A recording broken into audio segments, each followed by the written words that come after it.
Hello and welcome to episode 53 of In PS We Trust, a PlayStation podcast. My name's Davey, and joined with me, as always, is the fine wine himself, Philip Hoy. It has been a hot minute. Glad to see you guys both back, fit and healthy. It was pretty hairy last week when we were meant to record, wasn't it? I didn't think we were all going to make it. It was savage. It was absolutely savage. Before we come on to our potentially life-ending illnesses, Spencer, the Phantom Menace himself, Spencer Davis, is joining the show. Welcome to yourself, Mr. Davis. How the hell are you today? I'm good, mate. Well, I'm better than I've been in the past because we've all had illnesses. We've all had a rough time. I finally got taken down by the beast known as COVID-19. How would you rate it? It's had us all now. It has had us all. How would you rate COVID out of 10? Initially, it was the worst thing I've ever had. And then gradually, it was still the worst thing I've ever had. It was maybe until yesterday where it started getting a little bit better. And then it's, you know, the thing when you're ill, you go to bed and when you wake up, that's when it's the worst. I was midday. I was like, oh, I feel quite good now. Did a test, faintest line you've ever seen. And I was like, I feel good. I got into bed.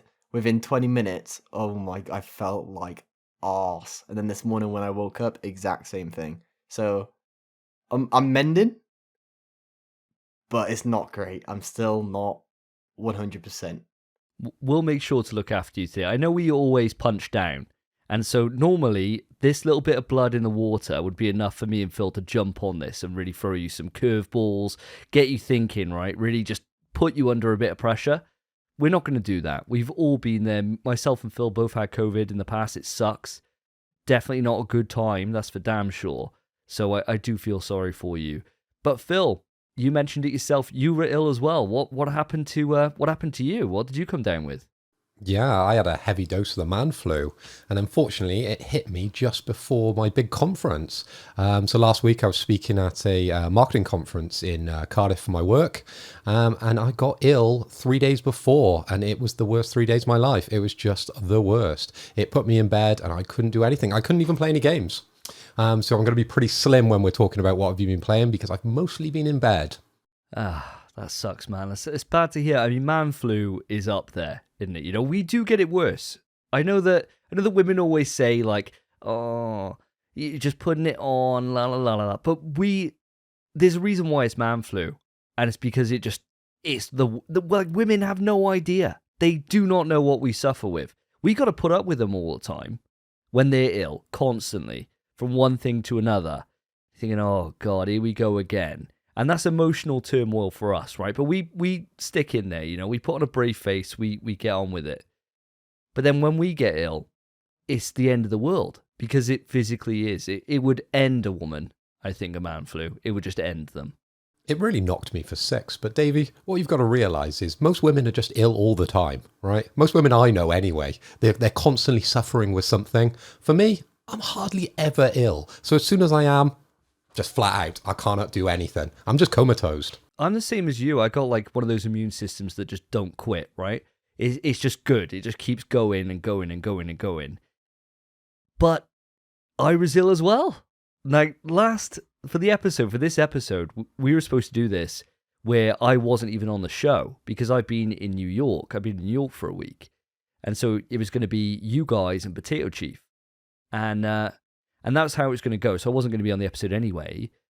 But while I was in New York, I don't know what I ate, but I ate something that I had an allergic reaction to.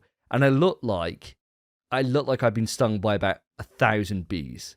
My face was gargantuan. I'll put a picture up for when you're watching this back for the podcast. It was horrendous. I looked like I had an image of myself if I let myself go and I put on about 10 stone. Because I saw for myself, I would not make a good fat guy. Like, I cannot pull that look off whatsoever. Listeners, do you remember the cheat on WWF games or WWE games? So you had the big head? It was basically that. It was bad. I looked like a fucking hamster. It was horrendous. My cheeks, like, I had no cheekbones whatsoever. Like, everything was gone. It was just swell.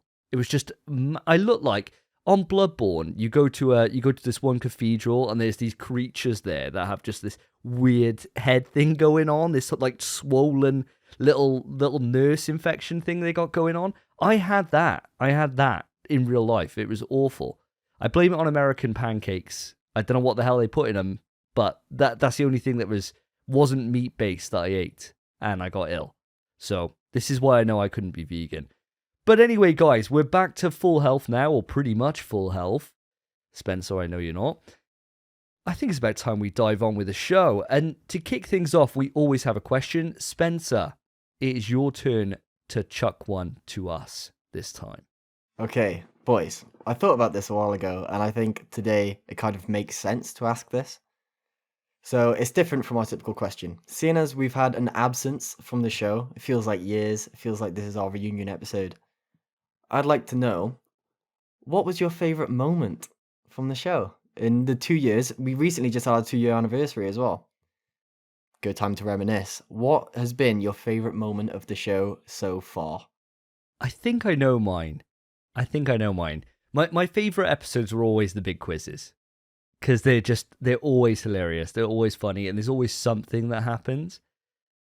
And there's been so many victims from each big quiz, right? So the contenders for me was the one quiz we did with Spence. You had to run off, and we actually had your missus come on and join the rest of the quiz. And none of that actually got aired. But it was because we were all just a mess, to be fair. And so that's a funny little memory. But I think one of my favorites, and we actually just kept it in, was I think it was after maybe the big quiz 2 or maybe 3, and I'm just completely paralytic, and we tried to do a topic and we kept it in, and it's just absolute babble where I'm talking about shooting people and scrubs and all this, and like listening back to that, because I was totally paralytic, I had no memory of doing that quiz, like it was just out of my memory.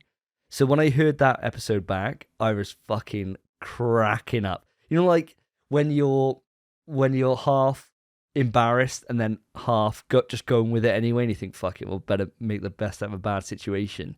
It was one of those moments, and I look forward to the quizzes because I know something like that's going to happen every single time, and they're my favorite part, definitely. What a lovely moment. What a lovely moment it was being absolutely paralytic, mate. Same thing happened to me. Phil, mate, have you had time to think on what your favourite moment might have been? Yeah, and I've got two. My favourite moments are when we do the spoiler cast from the past. I know we came up with this great idea to review video games from the past and, encourage like engagement from our viewers, from our listeners. And we were meant to be doing them every month or every other month, but that hasn't really gone to plan. But when we all get together and we've all played the same game, it's a great time. And so far, I'm 2 out of 3. I've had Dino Crisis, and we're currently playing through Half-Life. I know, Davey, you finished it. I'm playing through it currently. Spencer, I know you've played it before, but you're going to play it again for the spoiler cast. I've always just enjoyed going back, reminiscing about those old games. Metal Gear Solid, absolute highlight. And as I mentioned, Dino Crisis. It was just an incredible time. And both of those episodes, they still hold up because I think they're both sober episodes, if I'm right. They are. They definitely are. The start of our podcast, the first 20-odd episodes are just rough. I went back and listened just out of morbid curiosity to one of the early episodes a little while ago, and it was just painful the entire way through. Probably just like the listeners are thinking right now that they're nearly 10 minutes into a podcast and we haven't even remotely mentioned PlayStation yet. But this is the way the show has evolved too. This is what you got now. This isn't out of the ordinary now. This is what we do. It's only episode 53 and we're doing a best of to start off with. It's like releasing a greatest hits like after you've got 2 albums. Like Ricky Martin. That's us. Ricky Martin, I swear, he put one album out and then he had a greatest hits collection every single year for Christmas. Obviously not now. I think he's been cancelled for some kind of Nancy behaviour these days. But he was always putting out a greatest hits. He was always wiggling money. He was. And I always get him mixed up for some reason with Lust Ketchup. Say lehe, aha. Anyway, I'm going off. Spencer, what is yours? What is your memory? Well, Phil, you had a second memory, didn't you? Oh, the 2 memories were the 2 spoiler casts. Oh, okay. I'll have a third memory once we do Half-Life. Yeah. Fair enough. I'm trying to think. My one favourite memory is easily when you were paralytic on the show, Davey. That was absolutely hilarious. I know it was mixed emotions during that final topic. So I remember Phil kind of being like, come on, boys, it's 1 a.m., let's get it done. And I was just kind of cracking up, laughing at everything you were saying because it was hilarious. And eventually we just had to call it quits. But another one of my moments was a moment that at the time you boys said was one of your favorite moments. And that was when I was over yours, Davey. And we were talking about, we were speculating about financials. And then I did a segue into the topic. And I said something along the lines of, let's move away from speculation and get into the facts and move on to the topics. And you boys looked at me like, and you said to me, you're like, if anyone ever asks me my favorite moment, this is it. And it was because of that reaction. The amount, I felt so proud of myself. I was like, I did such a good job. That is one of my favorite moments. I remember that so vividly because some of our transitions are a little on the weak side sometimes. We get a bit tongue-tied now and again on the show because we are drinking like 90% of the shows. But when they just come out and they just flow, and sometimes they even rhyme, you're just like, oh my God, is that what a podcast is meant to feel like? I think just looking back at where we've come from and seeing where we're going now, as we approach, the halfway point of the 50s. Spence, you've come on leaps and bounds. You were silent for so long on the podcast. And then to be able to then come out and to have a transition like that, just out the wazoo, right? And it just be so good, so polished, that it's like looking at your son, when they do something for the first time, you think, oh, that's my boy. That's my boy. So it was, so that's a great moment. That is a great moment. I'll give you that one. I've definitely come a long way. You are right. I will say the beverages certainly helped. Those keep me talking. Today, I'm on a no beverage diet and I'm a bit ill. So it might be a bit of the old Spence today. I'll try my best not to be. But I know you boys will pick up the slack regardless. So appreciate you boys. Love you, man. Love you too. So what a nice upbeat question compared to normal. Normally, Spence, your questions are some of the most risque questions that we get on the show. So I was expecting something really down and dirty here. And it's come away really wholesome and nice. Really wholesome and nice. So let's move it away from that. Let's get into some down and dirty dog stuff. Philip Hoy, what are you drinking today? Anything spicy? Well, Davey, I am glad you asked. And I am on the red tonight as normal, but not the normal red because I'm still a little bit husky, as you could tell. A little bit down to the amount of drunk at the conference. And I am absolutely shattered. So I'm sticking to the red, but red Coca-Cola, full fat. That's what I'm going for tonight. And I got a cup of tea that I'm sipping through at the moment as well. Oh, nice, nice. A lot of sugar in that. But you're going to be a bit hyper on later on, I reckon. Do you ever get that thing with Coke where it just like, you get like a coating on your teeth? Where you can feel like it's kind of a little bit furry, I get it with full fat Pepsi quite a lot. And that's why I stick to like, the zeros and those kind of beverages. Do you get any of that? Or are you, Coke just flies down the gullet and you're just good to go? Jet fuel? No, but one thing I have noticed from drinking Coca-Cola now as I'm getting a little bit older, and you'll probably have felt it now that you've got a bit of bum fluff on the top of your lip, Davey, is you've got to watch out for that ring pull. You can get caught and you really can hurt yourself. The amount of time I've sipped and kind of caught myself on the top of the can, you've got to watch out for that as you get a bit older and your mustache starts growing a little bit longer. No way. No way is that a real thing. It happens. You get it happens. Captured Honestly, by a it Coke happens. Can. Captured by the Coke can. You'd make a shit Pokemon, mate. If I go silent tonight and I've just got the Coke can here, you know why. Wow. I've never heard that. I've never heard about that ever before in my life. I'll never look at a Coke can the same way again.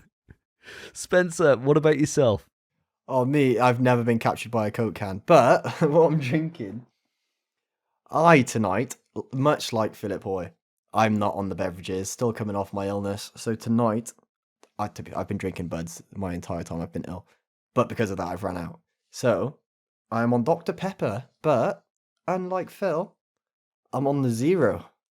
So no sugar rushes for me, unfortunately, and no minging, hairy, fluffy coating on my teeth. And you're drinking it straight from the bottle, which is probably the mature choice, isn't it? Because you can't get caught in the bottle. Unless with your top fuzz. unless I do something insane, then yes. I'm sure there's a way, but I'm yet to find it. Are you saying that you've never like sucked your lips into a bottle before, ever? You know, like when you're really Not thirsty, to the and you're like extent of guzzling. being stuck in it. Yeah, never stuck. But like where it's just slightly in there, and you're like, oh, can't get any more out. There's no more air left in the bottle anymore. It's just Let's lips. find out. Try it. Does he know what happens when he pulls the lips out of there? Because we are a video podcast now. I want to see. Imagine you just neck the entire It's too bottle. narrow. You can't. Oh, It's too. no. Imagine I necked the whole bottle, the whole flagon. It's too narrow. You can't do it. What you could do it with optimal bottle design, by the way. Optimal. Lucozade bottles. That's got the fat lid. Yeah. Those optimal design. Except for you get those few people who drink and they like Oh yeah. sticking their tongue out whilst they drink, and you get the backwash. I hate those people, man. My missus is one of those. Georgia, stop that. If you listen to this, stop that now. It makes me sick. My dad's Oh. one of those with food. Like when he goes to eat, instead of just opening his mouth and putting the fork in there and just eat, or biting it, taking it off the fork with the teeth, he goes like his tongue's fucking out. And as soon as you notice it, you can't not notice it. It's horrendous. It's absolutely horrendous. I went to New York with him for the week, and I just had that in my face all the time. I had to make sure I sat to the side, like we'd sat side by side, so I didn't have to face that. Because it's those things that like you hear about with all married couples where someone can't even breathe around them anymore because it just infuriates them. But that's where it begins, I think, with something like that. And next thing you know, if I was living with Dad, 20 years down the line, that's when you commit murder. Because all you do is you just, it like a bone will creak or something, and you'd be like, I've had enough! And that's it then, it's game over. But, Jesus Christ. Well, for myself, guys, I'm on the alcohol today. I've been on loads of sober episodes, but I'm not going too crazy because we're off my normal schedule. So my son is home with myself and my wife today. So I am just on a couple of Estrellas, and I got some Strongbow in the fridge if I really fancy it. But we'll cross that bridge when we get there. Speaking of crossing that bridge, let's walk straight over it and head into what we've been playing. This time on NPS We Trust, what have the boys been playing? Alright guys, so it's been 3 or more weeks since we last spoke about what we've been playing, so I'm desperate to know what you've been up to in that time. Philippoy, you've said you haven't played an awful lot, so I'm going to skip past you and just go straight over to the main man himself and go straight to Spencer Davis. Spence, what have you been up to? Right, well, as everyone now knows, we've said it like 8 times, I had COVID. And when I first got COVID, I thought, I don't have to go to work. I'm going to get so many games done. I need to play Stray, I need to play Last of Us, I need to play everything else. For the first 4 days, I didn't play a thing. Not a single game. I was too sick. I just couldn't play games. I couldn't do anything. I could barely even watch TV. I couldn't walk. I couldn't move. It was horrendous. But on the latter end of the illness, I mustered up enough strength and power and perseverance. And I changed. And with that strength, I played Kiwi. The game where you're a little Kiwi jumping around pressing buttons. What a game! It was an excellent game. You and I were playing it together, Davey. We were. So we spoke about it on the last episode quite a bit, and we hadn't achieved any kind of platinums or anything. I think we were kind of like at the halfway mark past there. It's just a fantastic game. It really is. We spoke about last time how kind of varied it gets, and how different everything seems to be. Now, getting towards the end half of the game compared to the start, you see a lot of the same puzzles or the same kind of design of them, but there's just changes or tweaks to the gameplay, which just make it interesting and make it challenging, especially when you're going for the golds like we were, Spence. Yeah, freaking towards the end, especially it's seasonal based. So you start in summer, go through autumn, or fall, I think it's called. You end up in winter as the last one, and winter is solid. There was like 1 or 2 missions in winter where we were like gouging our eyes out. It was like 3 a.m. We were just like, do we keep playing? Is it worth it? And it was, because we got it in the end. So for the noobs and for me, I know you've said it's a puzzle game, and you've kind of said it ramps up as the seasons go on. But could you give us a bit of visual? Could you fill in the gaps? Give us a bit of a description on maybe what one of the puzzles was that you conquered? Sure, yeah. So you're both Kiwis, just nice little cute little fellas. All you can do is jump. We found out you can dash like way later than we should have, and you can peck. And when you peck, you pick stuff up. Oh, and you can butt slam as well. So there are some puzzles where you need to butt slam on stuff and move it, but you're basically working in a postal service where your job is to deliver letters, write the letters, deliver them, get them on the ostriches, I guess they are, in the back. You have to use a typewriter, pick up, like ransom letters where the words are cut out of a magazine. You kind of have to take those words and make those form letters. You have to sort parcels into the right places and take the letters into the right places. It's kind of stuff like that. You're just working as a team to get the post sorted and delivered as efficiently as you can. And then there's mini games as well that earn you extra stamps, because that's the currency in the game, obviously, postal service. What else would it be? And those mini games vary every time. So there's one where you're throwing snowballs in the winter season, one where you're riding the ostrich to collect letters and deliver them to the right post boxes. There's a lot in the game. There's a lot, but it's all about working as efficiently as you can with your teammate whilst trying to kind of adapt to the new mechanics. Because every season kind of brings in something new, whether it be a storm going on affecting the typewriter so you can't see what you're typing, or giving both of the Kiwis electrical surges, and it colors the keys on the typewriter, so only a specific Kiwi can press specific keys. And it kind of just challenges you to adapt and overcome the challenge ahead of you. And when you do and you get the gold, the pop-off is nuclear, especially on some of the more difficult ones. It feels awesome to surpass those challenges. It really does. And it is one of those games that, if it wasn't for PS Extra, I definitely wouldn't have ever seen or noticed before. And I got to shout out to Willard on this, because he seems to have a knack of just finding these little games, and they're just incredible. They're just so much fun. This is missing a lot of polish that something like Overcooked has, and it's certainly not for the noobs out there. It's a lot harder than Overcooked is, 100%. It's the kind of thing that, I know, Spence, I think you were saying before, that if you play with your missus, that you'd be broken up by the time you got, a couple of levels in, because it is just argument central. And we're quite lucky. I know we're always saying how cracked we are and stuff like that, but genuinely, you and me work well as a team on these games. And we can just have quite a lot of synergy. We know what we're going to do, and we just crack on with it. And I think outside of a couple, we golded the vast majority of them second time. There was a couple that it seemed like it took forever for us to get, but it was one of those experiences that I think 4 play sessions, and it was over. And the most important thing, we've each achieved the platinum. Ooh, that's a platinum.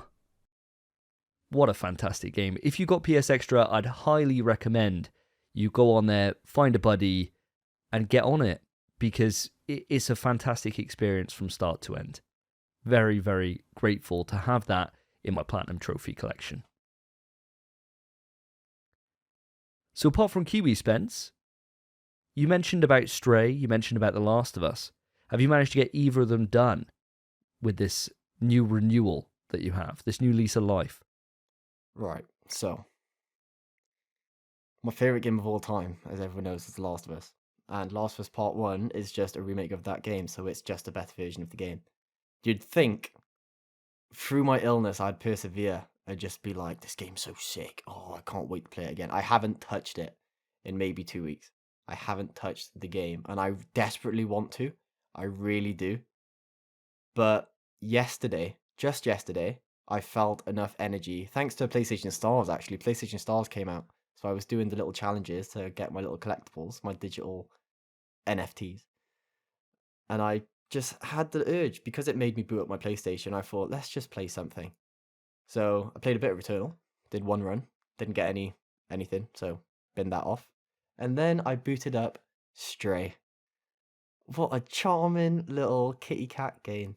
What a lovely experience Stray is. And by about maybe 10 p.m, after 3 to 4 hours of carrying on, I finally finished Stray.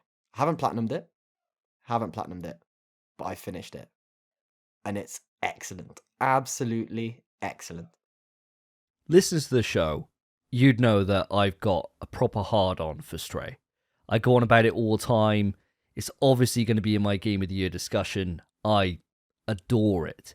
And Phil's there as a non-believer in Stray. He is astrayed from Stray, if you will. Spencer, you mentioned obviously really enjoying it. Is there anything you can kind of do here to be able to kind of push this a little bit onto Phil, to just kind of sell it to him a little bit, so I'm not just on my own? Because you know he never trusts me. I can try my best. It'll be full honesty though, so you might not completely like what I say. It's an excellent game. Fantastic game. I genuinely loved every second of it. I adored it. Is it as good as Davey says it is? No, it's not. But he has the bias of having 2 cats and having an affinity for cats. So obviously that comes into play. I don't have any cats. I do love cats, don't have any. So I don't have that connection. Whereas Davey told me he was like upset when the game finished. He was sad. I didn't get that. It was still, I felt stuff. It was a good ending. But it wasn't the same. What I could say to push you onto it is that it's non-stop fun, non-stop emotions, fantastic story, beautifully crafted world, and it's a short experience. You can't really ask for much more from a video game than that.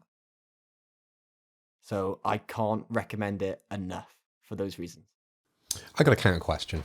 So would you have played the game if you hadn't got it free with PS Platinum or Platinum PS, whatever they call it? PS That's Extra. it. Don't even know. Don't even care. Would you have paid the £30 for it? The game's 100% worth it. But would you have paid I'd say- £30 is a different question than if it's worth £30. I would have, yeah. Yeah? But that's because that's not due to the game, because obviously you don't know until after you beat the game. That's due to the hype prior to the game.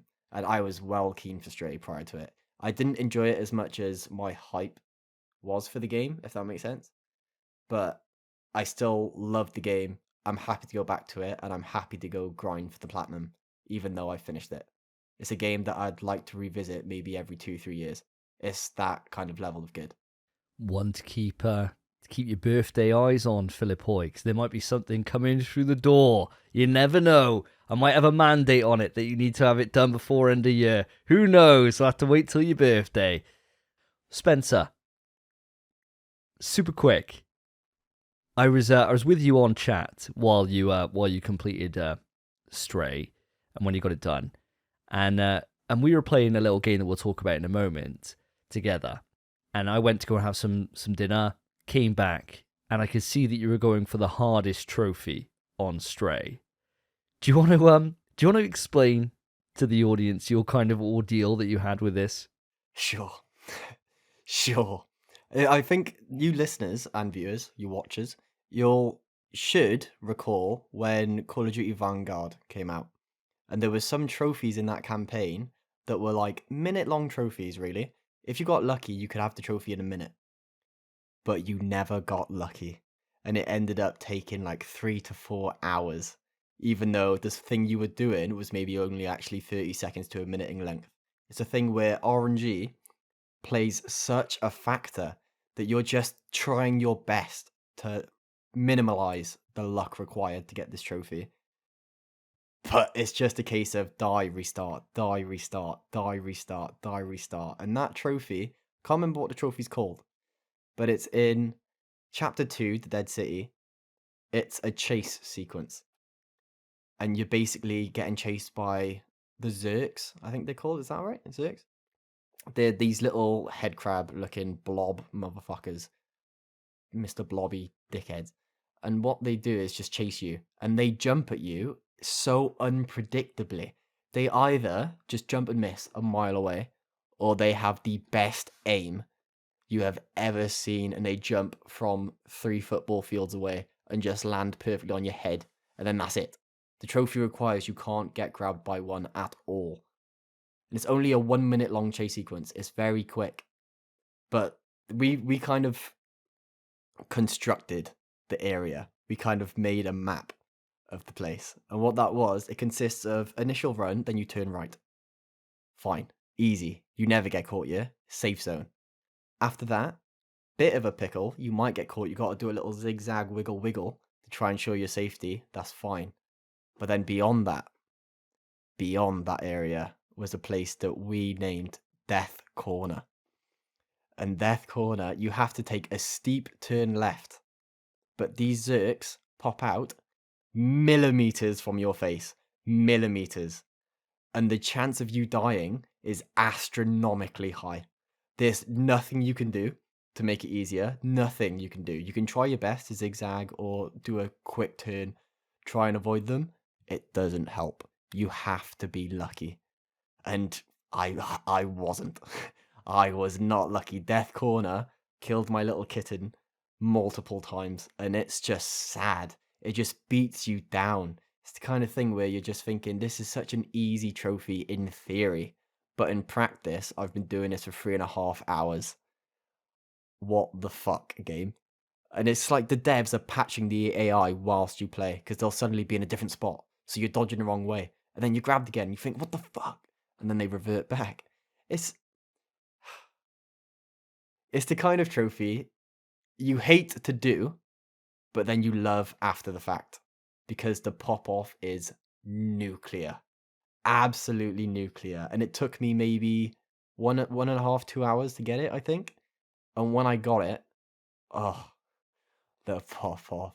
It felt so good. Sometimes you start a run and you know you can feel it in your balls. Your balls are just telling you, you're like, this is the run. This is the time. You've done it. And it was the run. And I did it. And you popped off more than I did, actually, Davey, on voice chat. I was kind of just happy I did it. You went, oh, he's done it. It's the run. And that was it. And then I got the trophy, so I was buzzing. I remember that trophy taking me like a night and a little bit the next day. It was awful. Absolutely awful. It's one of those things that, you know, it gets serious when you've got to play music to like get you through it. I had just Rammstein blaring, just like Ich Will or whatever, just like dun dun dun dun dun dun dun. I was just like, fuck these Zerks, man, let's go. And time after time after time, and then failing that night, go to bed, and then think the next day, I'm fresh. It's going to be a one and doneer today. And then that taking another 3 hours, and you think, oh, good God. And there's just nothing worse than you get past Death Corner, and then you get hit by something random. Then later on, you think, oh, no, this was the run. This was the one. But thank God that's over, though. So you got the platinum well within sight now. It's going to be a formality at this point. So I'll look forward to hearing about that on the next episode. Now, Spencer, just to kind of tie off the games that we've been playing together, we played last night. I've been on about this for a little while, and we finally put the time aside and kind of dived into it yesterday. Pulled ourselves away from Dead by Daylight, which we're playing all the time, and decided to check out Alien Nation. Now, this is a Housemarque game that was originally released on the PlayStation 4. Housemarque, as you know, one of my favorite developers from the PlayStation ecosystem, the makers of Returnal, my favorite game on the PlayStation 5 still to this day. What were your thoughts on Alien Nation? I'll tell you what, my thoughts on Alien Nation, I've been on a massive Housemarque binge. I played Returnal literally yesterday. I've been playing Resogun, and then last night we checked out Alien Nation. It's impossible for Housemarque to make a bad game. Every game I've played from them is absolutely stellar, and they're all so different. However, with Alien Nation, it kind of feels like they took inspiration from it and put it into Returnal, in my opinion. You've got the same kind of reload ability that you have in Returnal, where halfway through the reload, you can press the button and it reloads it half as fast as it would. It's the exact same mechanic. And then it's the kind of, you've got your dodge, you're shooting aliens. It's literally Returnal, a bit slower paced, but Returnal in a twin stick shooter fashion. Basically the same thing, except you can change your weapons, you have grenades. a bit different, but in theory, if you put that in third person, it'd be the same game. I always think about it with Alienation being Returnal, but with Diablo elements, because it's all about going through and getting loot, and the drive for loot starts off, and I didn't really feel it grabbing me, but as soon as we started getting some really powerful things, and you can notice the difference immediately. You get a legendary, and we're both popping off, we're both sharing screenshots. I don't think there's been a game that we shared so many screenshots in such quick succession so far from anything we've played. Where it's like, oh, look at the armor I just got. Oh, look at the gun I just got. Look at the damage I'm putting out. Look at this, look at that. And it seemed like a constant thing where last night I was thinking, right, I'll go to bed about 1, and it was like 3:30 in the morning, and I'm thinking, oh God, we could just do one more mission maybe. We did half of the game yesterday in one session. And for me, I always thought that Alienation was a weaker version of Dead Nation, which me and Phil really, really enjoyed playing through together back on the PlayStation 3. Don't know if you remember that one, Phil. Yeah, a little bit. I have always thought that sometime in the future, maybe you'll send me a message and say, do you want to go back to that? But it's just never happened. I think you're so content just playing with Spencer these days. I'd never seem to get that DM. The problem is, Phil, all these games are available either on, well, Alienation I've had on PlayStation Plus for forever. I don't know when it came out, but I've had it on PlayStation Plus for donks. But it's on PS Extra. So the problem is you have to go against your morals and get PS Extra. And I know that you're not one to flex on your morals. So that's why the invite hasn't slipped your way just yet. As much as I keep badgering you to play Dead by Daylight, which is on PS Extra right now, and even that's not tipping you over the edge. So I didn't think Alienation would do it. But yeah, I always considered that Alienation was just a worse version of Dead Nation. But after playing last night, I was completely wrong. The game is phenomenal on literally every single level. The gameplay design is stellar. There's not one bad thing I can say about it. Literally nothing. There's, from the way that co-op works in terms of being able to jump in and jump out of different people's games while they're doing missions, much like Helldivers is, to the way that your loot just feels earned, and it feels kind of tactical in the way that you use your cores, which are all part of the leveling system with boosting your damage and everything. Every single facet of its design is there to keep you engaged as a player, and it's got me hook, line, and sinker. I cannot wait to dive back into this, and I've been checking out the trophy list. It's doable, Spence. It's a 50-odd hour, but judging by the fact that we spent like 6 hours yesterday just in one session, I think this is something that we can get done over the longer haul. I mean, I'm down to play it. I don't know if I'm down for that kind of grind. I mean, we'll see how close we are. Because the thing is, we're loving this game. I love this game. I did have one issue with it, but then that fixed itself, which was my dash didn't have iframes. But then I upgraded my dash last night just before we came off, and now it has iframes. So it's literally irrelevant. That was my only complaint, and it fixed itself. I'm happy to play this game. I'm loving every second of it. I'm happy for us to probably put 50 hours into this. But there's some single player stuff in that grind. We have to get each different character build to max level. I'm sure we'll do it. I'm sure we'll have a great time doing it. I think when we're towards the end of the game, we need to see how close we are to the platinum. And if it's just that bit away, maybe it'll happen. But other than that, I'm really not sure. I'm down to play it. It's a fun game. Really not sure about the platinum, mate. If you believe, I believe. I do believe. The only thing that's getting in the way is next week, or in 2 weeks, COD's out. So it's going to go on the back burner, and then it's also in contention with Dead by Daylight. So it's got a tough lineup against it, but I think this is something that, unlike Monster Hunter World or any of the other games that we've played before that we know we ain't going to do, this is something that I can see that it may take a year, it may take 2 years, but we will get this one done, I reckon. I'll hold my hands up here, it probably won't happen, but I'm committed that I'm going to run a couple of those single-player trophies over this weekend and get them off the books. So all I need to do then is level 30 every character and pretty much Bob's your uncle. we'll see what happens, but I'm confident. We can put a shot in the dock if you think it's going to be possible, guys. If you want to put your neck on the line that hard by the end of the year, if you want to put a shot on it. Oh, the end of the year ain't gonna happen. End of the year ain't gonna happen. You know, we're talking from Call of Duty straight into God of War, into like Callisto, and then into like Dead Space, then into RE4 remake. We got a while. Like, it's gonna take a while. But I reckon maybe by the end of 2023, that's a doer. But I ain't adding that to the list. I'm not gonna have something stand there as a bet for an entire year and a bit, you know? That just ain't gonna happen. But give it a couple of months and we'll see where we are. But I wanted to bin off this podcast tonight to play Alien Nation. Full disclosure. So it's got its hooks in me bad. Really, really bad. We'll see where it goes from here. Now, guys, there's one game that I want to talk about for myself that I've been playing, and I've earned the platinum. Ooh, that's a platinum. It's a double platinum week for me, baby. And that is a little game that was free on PlayStation Plus this month, or last month, sorry. And that is Toem, which is a photo adventure. It is such a cute little game. It took probably about like 4 or 5 hours, maybe, to be able to get the platinum in this.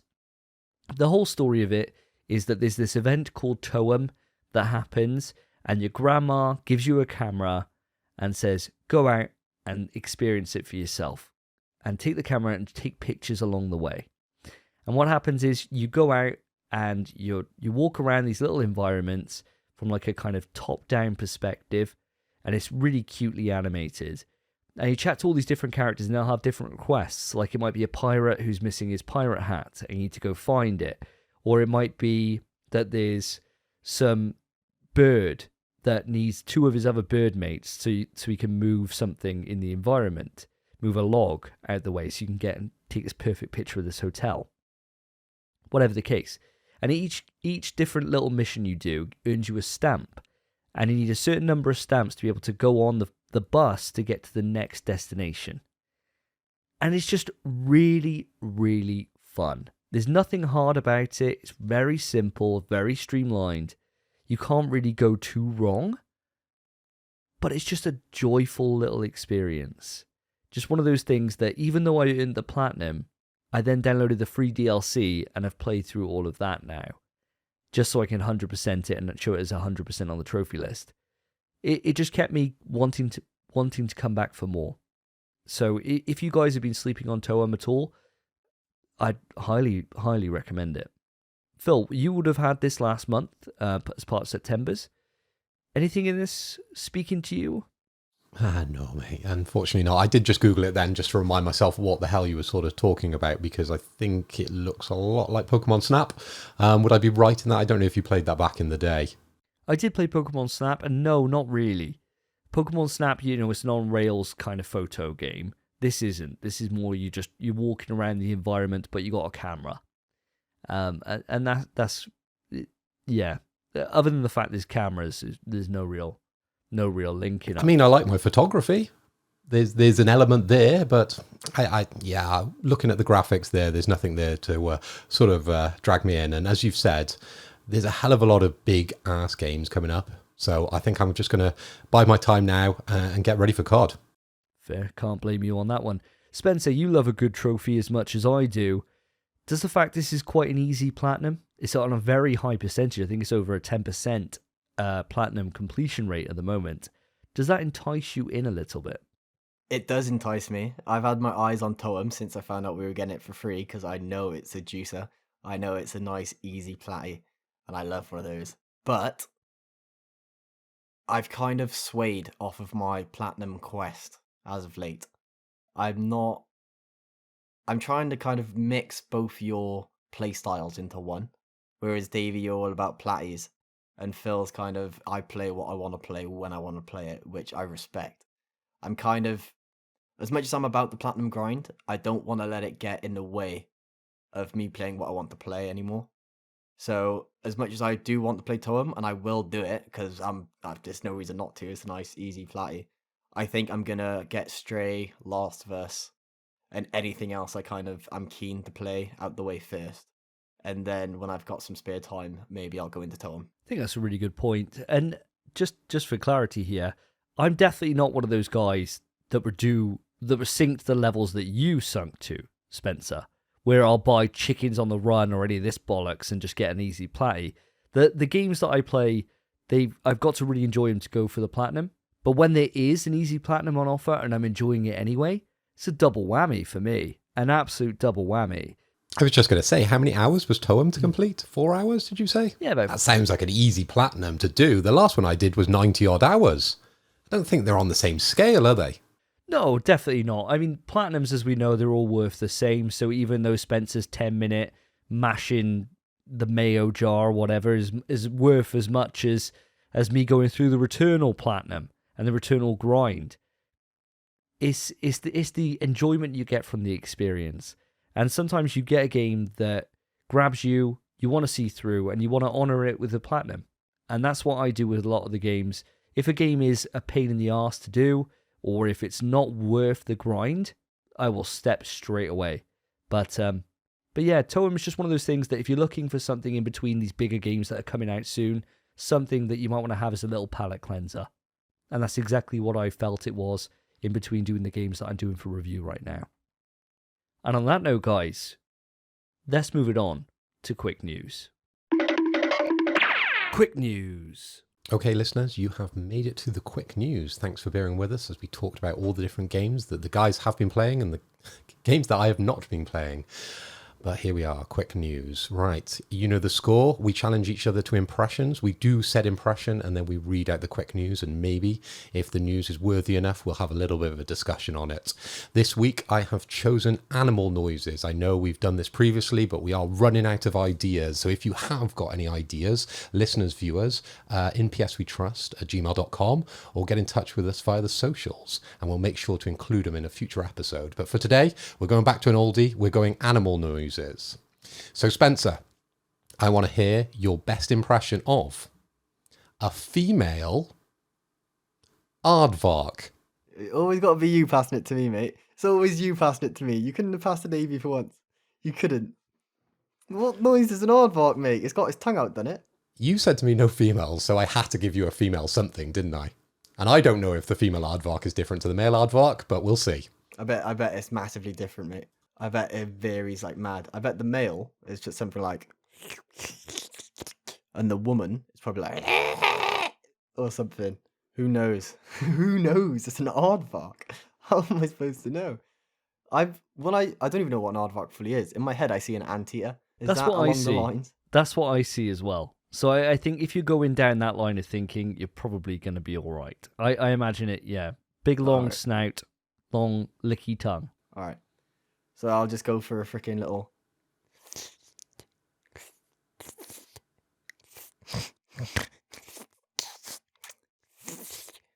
Quick news. That was mank. Where's my aardvark, boys? Oh my god. People pay for ASMR and you're getting it for free on episode 53 of In PS We Trust. What more do you want, guys? You're welcome, listeners. You're welcome. All right, quick news. So there has been quite a large leak happening. So there are some new PlayStation titles that have been revealed. This document shows us quite a lot. It shows Death Stranding 2 is in the works. Ooh. And the long rumored, I say long rumored, it's not long rumored, but people have been talking about it a lot. So the heavily rumored, I'll say, Horizon Zero Dawn remake is actually a remaster and not a remake. So it could be kind of a director's cut kind of thing. The document also shows that a new Horizon online game will be available for PC and PS5 with crossplay, and that the Returnal PC release will also have crossplay with the PS5. And those are just the most notable ones from this document, so those ones I picked out. Boys, any discussion on this? Want to go off or just bin it off? Yeah, I wouldn't mind going off on this, especially as we'd put this in the rumor section as well before this leak actually came about. The Horizon 2 remaster. Jesus Christ. When I first heard about this, I was gobsmacked. Absolutely gobsmacked. You know how I feel about The Last of Us getting a remake, right? Or getting some kind of remaster. Horizon's already had patches, it's already had improvements for the PS5, and now it's getting another dose. Why? Who the fuck wants this? Who needs this? Like, what are we going to do? Are we just going to remaster every single fucking notable game that came out from last generation and chuck it on PS5? I know we've got a lot of support studios now. Put them on something new. I don't need this, and I love Horizon. I've got a fucking Tremor Tusk up there. You will not get me replaying this again. Thank God it's a remaster and not a remake. Because if it was a remake, I would lose my shit. I don't know how you feel about this one, Phil. I was disappointed to see it on the list, the same as you, Davey, because I'm a massive Horizon fan. I've loved them both, and I don't really go for platinums, but I've platinumed both of the games, and that shows my love for the series. But will I be playing a remaster, a remake of this game? Definitely not. And what I don't want the PS5 to become is the home of remastered, as you've been saying, or remastered, as I would say. It is a horrible state to be in, that the PS5 is just full of remasters, isn't it? We want new games. Where are they? Come on. But there is a new game on that list, isn't there? And it makes me very excited because Hideo Kojima has been teasing everybody, hasn't he? With those flashes of who am I? What am I? Where am I? Death Stranding 2, baby. It's coming. It's gotta be, doesn't it? It's gotta be. I think you boys are a bit too angry about the Horizon remaster because let's be real, it's a director's cut. It's probably just a director's cut. It's a £10 upgrade, and that is it. And if it's not, like it'll be the same as Death Stranding or any other Ghost of Tsushima director's cut, where you can buy the full game, 70 quid, yeah, rip, or you could just upgrade for a tenner if you own a PS4 game. It's the same as every other game they've done for the PS4. But the difference is, this game is like that much older. It's like, it's a couple of years older compared to something like, I don't know, Ghost, right? Which came out the last year of PlayStation 5's life cycle. Or Death Stranding, which they did it because it didn't really sell very well. Horizon sold like hotcakes. Everyone bought it. It sold fucking loads of units. It sold PS4s. And they're like, just do it again, boys. Chuck it out again. What are we going to get next? Are we going to get God of War done again? Are we going to get... That's probably next, right? That's got to be next. Yeah, I bet it is. I bet it is. Where's fucking Bloodborne?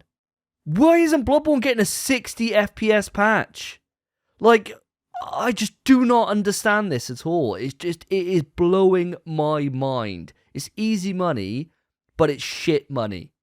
And just do something better. Put your teams on something better. Please, God. I just feel like we're being milked and milked and milked for these remasters every single time. And the problem is we keep buying them.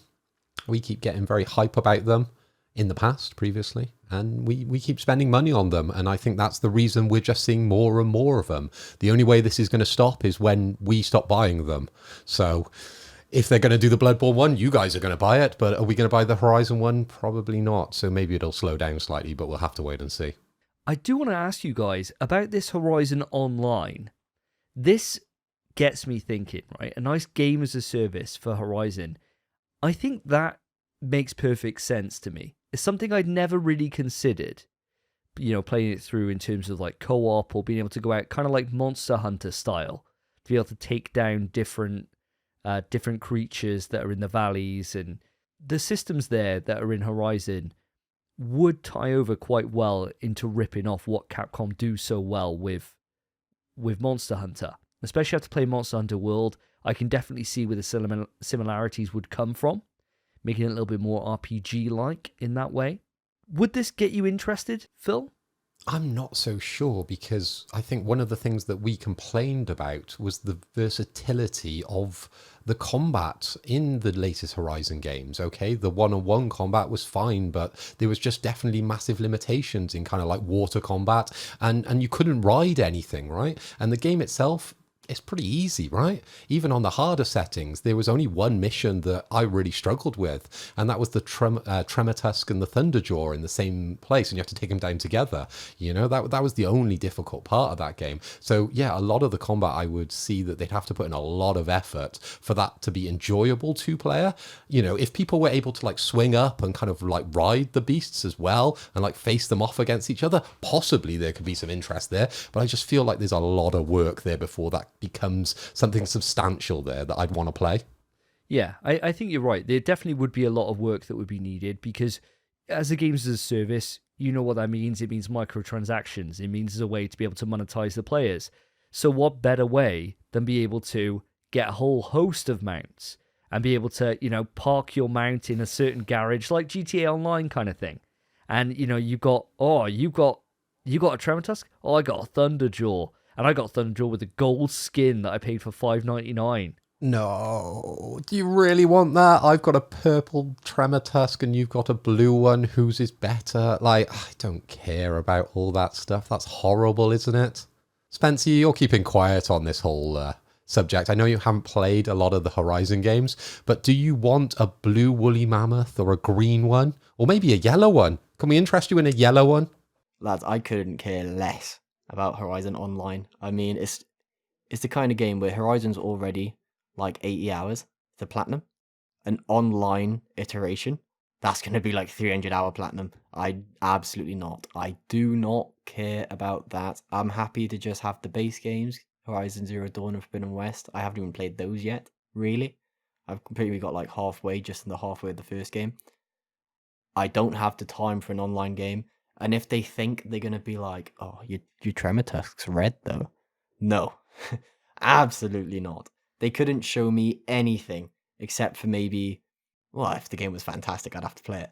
But it's probably not going to be. What if they got to the stage of being able to customize the mounts? We're not just talking on color, but you could arm them with different weapons, a la kind of like Armored Core. You could really go in depth and kind of swap out the parts of the robots. Would that interest you?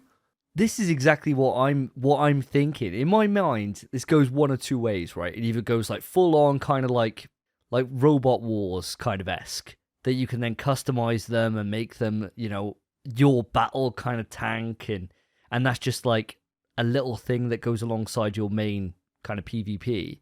But I see this, Horizon I think would work really well with this, is that they could say like, you know, the Hunger Games, they could say, right, well, you've got 50 odd different fighters, you all parachute into a map, and it's a battle royale kind of thing, using stealth, using your and then you got all the machines in the environment that you could then hack and use those to your advantage then to be able to get some tactical gameplay.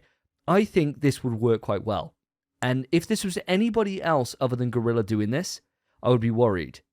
But Guerrilla don't really get it wrong. You know, they smash it out of the park. I've been a fan of them since Killzone. I love everything they do. Sure, I wanted Horizon 2 to be improved in a lot of different ways that we spoke about quite openly on this podcast. But if they're the ones that are doing this game as a service, it's got my attention. I think I owe them that much at the very least. We'll have to wait till we see a little bit more, I assume. So boys, good little discussion there on Horizon and the little tease into Death Stranding 2. But moving on, Davey, I am passing it to you. And now, I had an impression that you gave me last night. I think it was last night or the night before on PlayStation. And you didn't mean to give it to me. You meant to give me something else. But to me, this is what I heard. So I would like to hear your best impression of a platypus. Platypus? Well, they got a duck-like bill, don't they? So They do. I imagine I'm going to try and incorporate a few elements of their design, because they're a strange creature, aren't they? You know, like a mammal with a duck beak and that lays eggs. It's a mess. It's a mess with a platypus. But I'm going to go to some... That's him shaking his fur. So he's like nuzzling up on you. Platypus baby. Victrix has announced the first officially licensed Pro PS5 pad. It's launching at $180 in December. Now, have you guys seen this? any interest in this kind of pad at all? Spencer, I'm going to come across to yourself first, because you look like the kind of guy that, even though you don't need the cracked skills, because you've already got them, it would help. What do you think about this pad? It wouldn't help because you can't get better than perfect. But the pad's nice. I've looked at it. 180 quid is quite, well, it's $180, but that's steep. That is steep. But the sheer amount of like, just the amount of modular stuff to this pad, you can have it like the twin stick design like PlayStation, or you can have it offset like Xbox. Or the one thing you can change is just get rid of the right side, so remove the stick and the buttons, and put 6 buttons there to make it a fight pad. That's awesome. This is the most customizable controller I think I have ever seen, and it looks really well made. But that price is absolutely no shot. No way. As awesome as this controller looks, I would need a much better job to get anywhere near it. This is not for me. What about for yourself, Philippoy? Well, I've had a quick look at this. And don't get me wrong, I love the idea of modular. I'm always championing it whenever we talk about console design, because I arc back to the days of Mega Drive and N64s where you could upgrade things. And I'm really hot on that idea. But this modular pad, who the hell designed this? Because it is ugly. My God, it is a horrendous piece of shit. Wow. Yeah. It's just a black pad with squares on it. I don't understand how it's come out so disgusting looking. It's offensive to my eyes. It really is. Wow. I did not expect that. I think it looks really pretty. I think it looks like a nice bit of kit, personally. I don't want to pull the designer card here and, like the Master of Arts, Bachelor of Arts over here, but that is horrendous, mate. Like, I did a bit of product design back in school, and I don't see that getting the grade at all. That is horrendous, that style, that look, that feel. There's nothing premium about it, apart from the price, as Spence has mentioned, but that pad is disgusting, mate. Wowee. Spencer, any retort to that bombshell drop in there? My dog has a lot to say about it. My dog's furious. He can't believe what you've said. Mate, I understand what you mean. It's not the prettiest of controllers. But they've clearly gone for utility and efficiency over aesthetics. It's clearly, for the purpose of it being modular, they've kind of been like, we'll make it look as nice as we can. They have sacrificed everything for the idea. It's completely function over form, and that's terrible. I think that's fine. For the When you're price playing a they're video charging us, they can make it a little bit pretty. I It understand just your looks as point. if it's been slapped together, mate. Take it away from me. I'm switching it off my second monitor now. That's crazy. I understand your point. However, this is a gaming handset. It's not made for being looked at. It's made for being effective. Says It's the supposed to be guy looking at the that game. buys all the PS5 handsets in all the variety of colours. You've got a full rainbow on your shelf of PlayStation 5 controllers. Are you looking at those or not looking at those?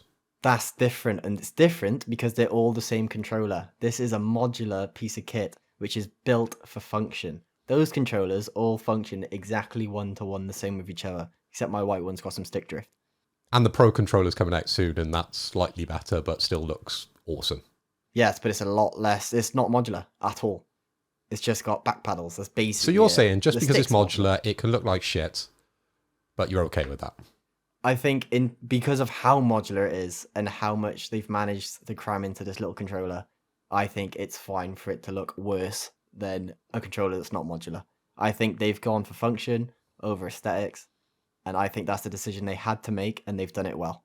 I think we both agree that we're not going to be buying it, Davey. How about yourself? Well, for me, it all kind of comes down to how much the PS5 official Pro offering is. I have realised with the cost of some of these pads that have come out that my estimation is criminally undervalued. So I was like 80 to 90 around about that level. I've got a feeling that I'm going to be way under and taking a shot for that prediction in the coming weeks. It all just depends on how much the official one is. I've always got a thing that when it comes to pads, I don't know if it's because of Mad Catz back in the day, you know, when they were really dodgy. If I can buy official, I'll buy official. And that's the way I always have been. So when it comes to this pad, if there wasn't a pro PlayStation version coming out, then this would be more appealing to me. However, with the fact that I've already got a fight stick, I don't need to set it to offset. Why the fuck would I want to do that? I'm not some Xbox freak. I know what it is. I won't need to modulate it. So that kind of design philosophy part of it is lost on me. It doesn't fit my needs as a player, and so I'm not going to buy it. However, I do really appreciate the design and the thought that's gone into this. For those players that do like to have their pads set up in a particular way, this pad can do that for you. I do appreciate the idea. And it's not as ugly as Phil's making it out to be. He's making it out like it's an act against God. It ain't that bad. Check it out for yourself, listener.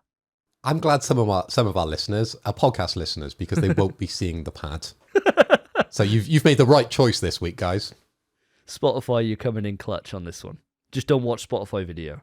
Now, Philip Hoy, we're coming round to yourself for your piece of news. And when we're talking about animals, you can go to many different places. You can go for some abstract ones like you guys have been throwing out, or you can put a well-known animal in the mix.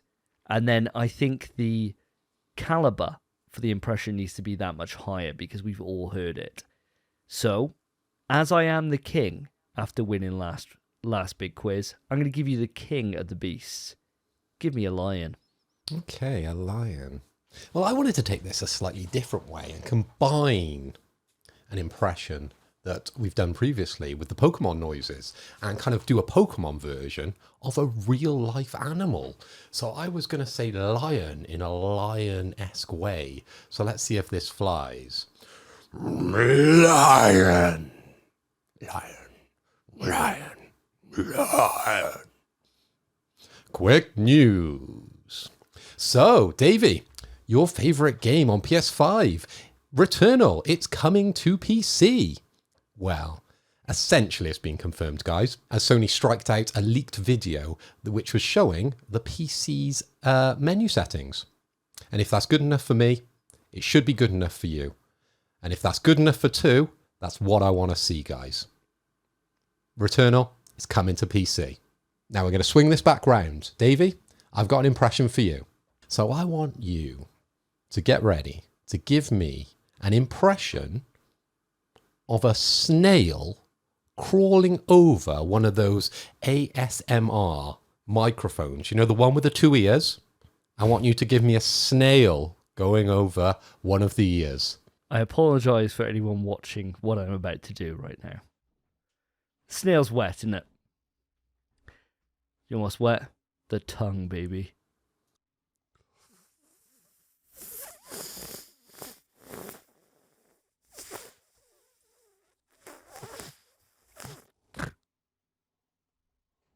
Oh, it's disgusting. Tasted horrible as well. Quick news. PlayStation have greenlit an IP with Jetpack Interactive. And this is what they said on Twitter. So we're now working directly with Sony to develop one of its flagship IPs within its much anticipated live services games portfolio. Now, if you're revved up about being part of a small and skilled SWAT team making some of the finest AAA games out there, we're pretty sure you'll like working at Jetpack. Now, just to give you some background here into who Jetpack are, because this was some news to me. I definitely didn't have a clue who they were. I went onto their website and had a little look at them, and this is what they said on their website. So, our roots in the Vancouver game community originate from three flagship development studios: Black Box Games, Deep Fried Entertainment, and United Front Games. Since 2011, we've focused on building long-term relationships with AAA game studios who need engineering expertise to help bring their games to market. Most recently, Jetpack have been working alongside Sony Interactive, Santa Monica Studio, on God of War projects, including the port of God of War 2018 to PC and Steam, which were released in January 2022. Now, looking into these defunct studios that these were part of, just to get your juices flowing here, guys, United Front made Sleeping Dogs and Mod Nation Racers. Black Box made, personally, my favourite Need for Speed titles in Underground and Underground 2, as well as some of the other Need for Speed titles that came later that I never checked out. And Deep Fried kind of made nothing, really. Nothing of any note. They were studio formed after the demise of Black Box and didn't really go anywhere. So, what do you reckon they could be working on? There's two different theories that I have in mind. Now, their past history would make you assume that they're going to be working probably on a racing title. So maybe it could be a case of seeing a return to like a kart-based game, maybe like a Little Big Planet karting, or like Mod Nation maybe coming back from the grave, something like that. Personally, I don't think that's what it's going to be. I think the franchise that the fans have been crying out for a long time, and the one that makes perfect sense going into a live service game, is SOCOM. We have not seen SOCOM for forever. Zipper, who were working on them, were shut down back in PS3 after the disastrous launch of the last SOCOM game due to the PlayStation Network outage, and we haven't seen a goddamn thing since. Now is the time to bring them back. And with this brand new studio who have a range of talents across a lot of different genres, especially with it being, they're working on God of War most recently, I don't think there's anything to say that they couldn't flex into doing a third-person tactical shooter. You look at how well games in this genre are already doing at the moment.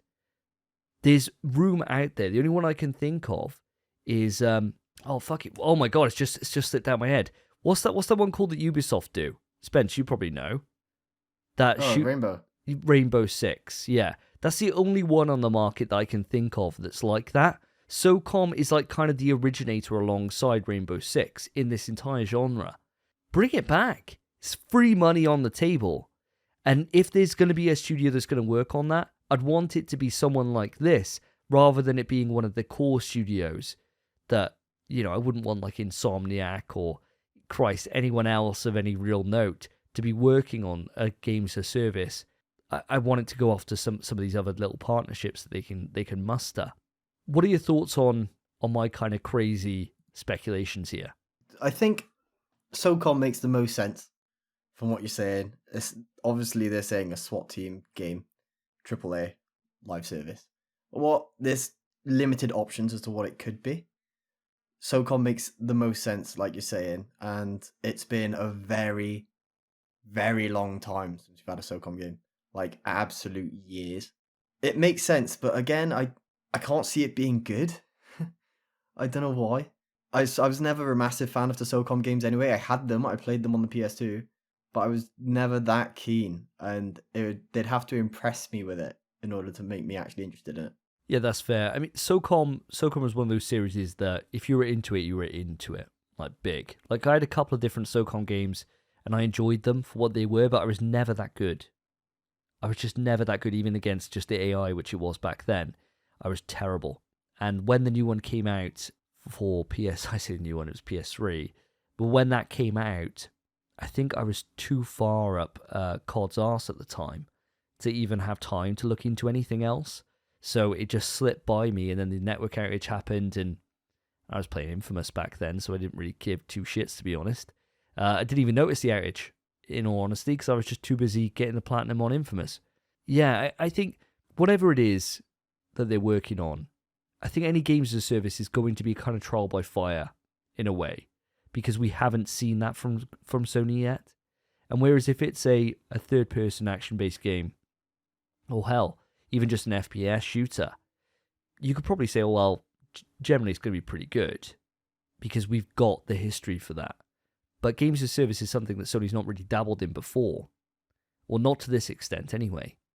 So it is kind of a question mark that hangs over any of these projects at the moment. So we'll have to see how these guys do. Philip Hoy, have you got any thoughts on all this?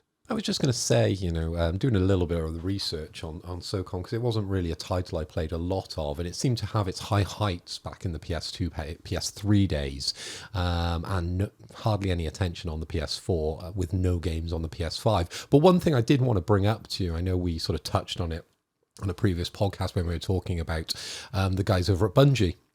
coming over to PlayStation, and sort of helping different people out with kind of first persons and kind of building communities.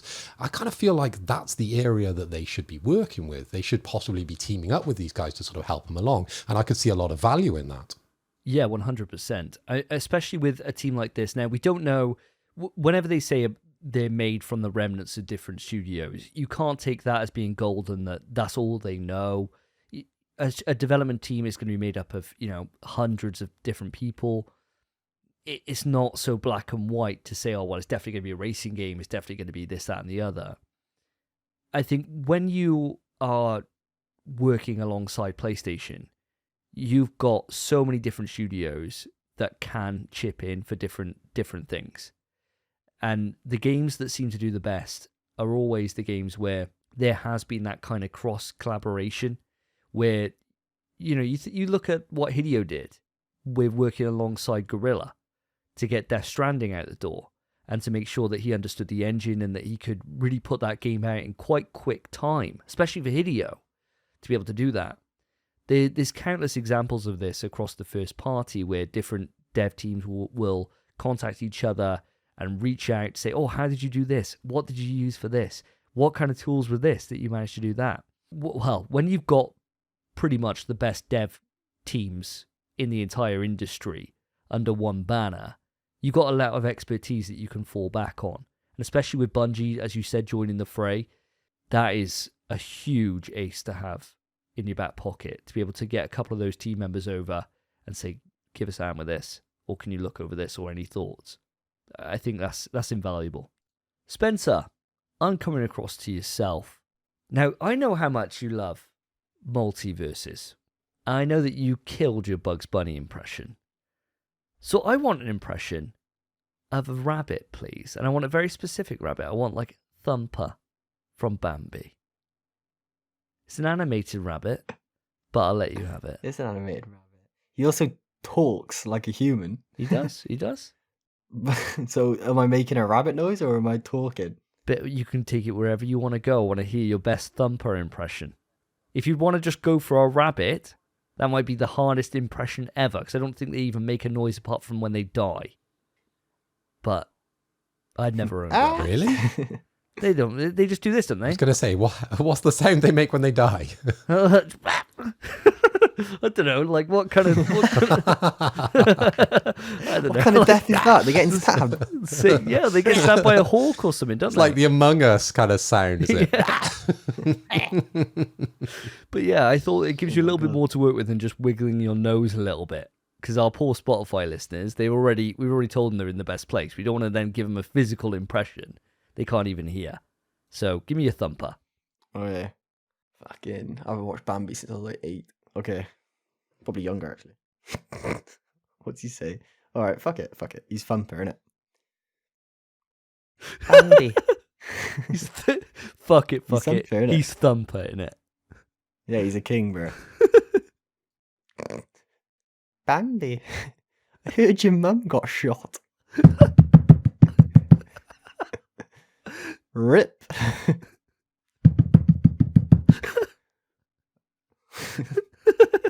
Great news.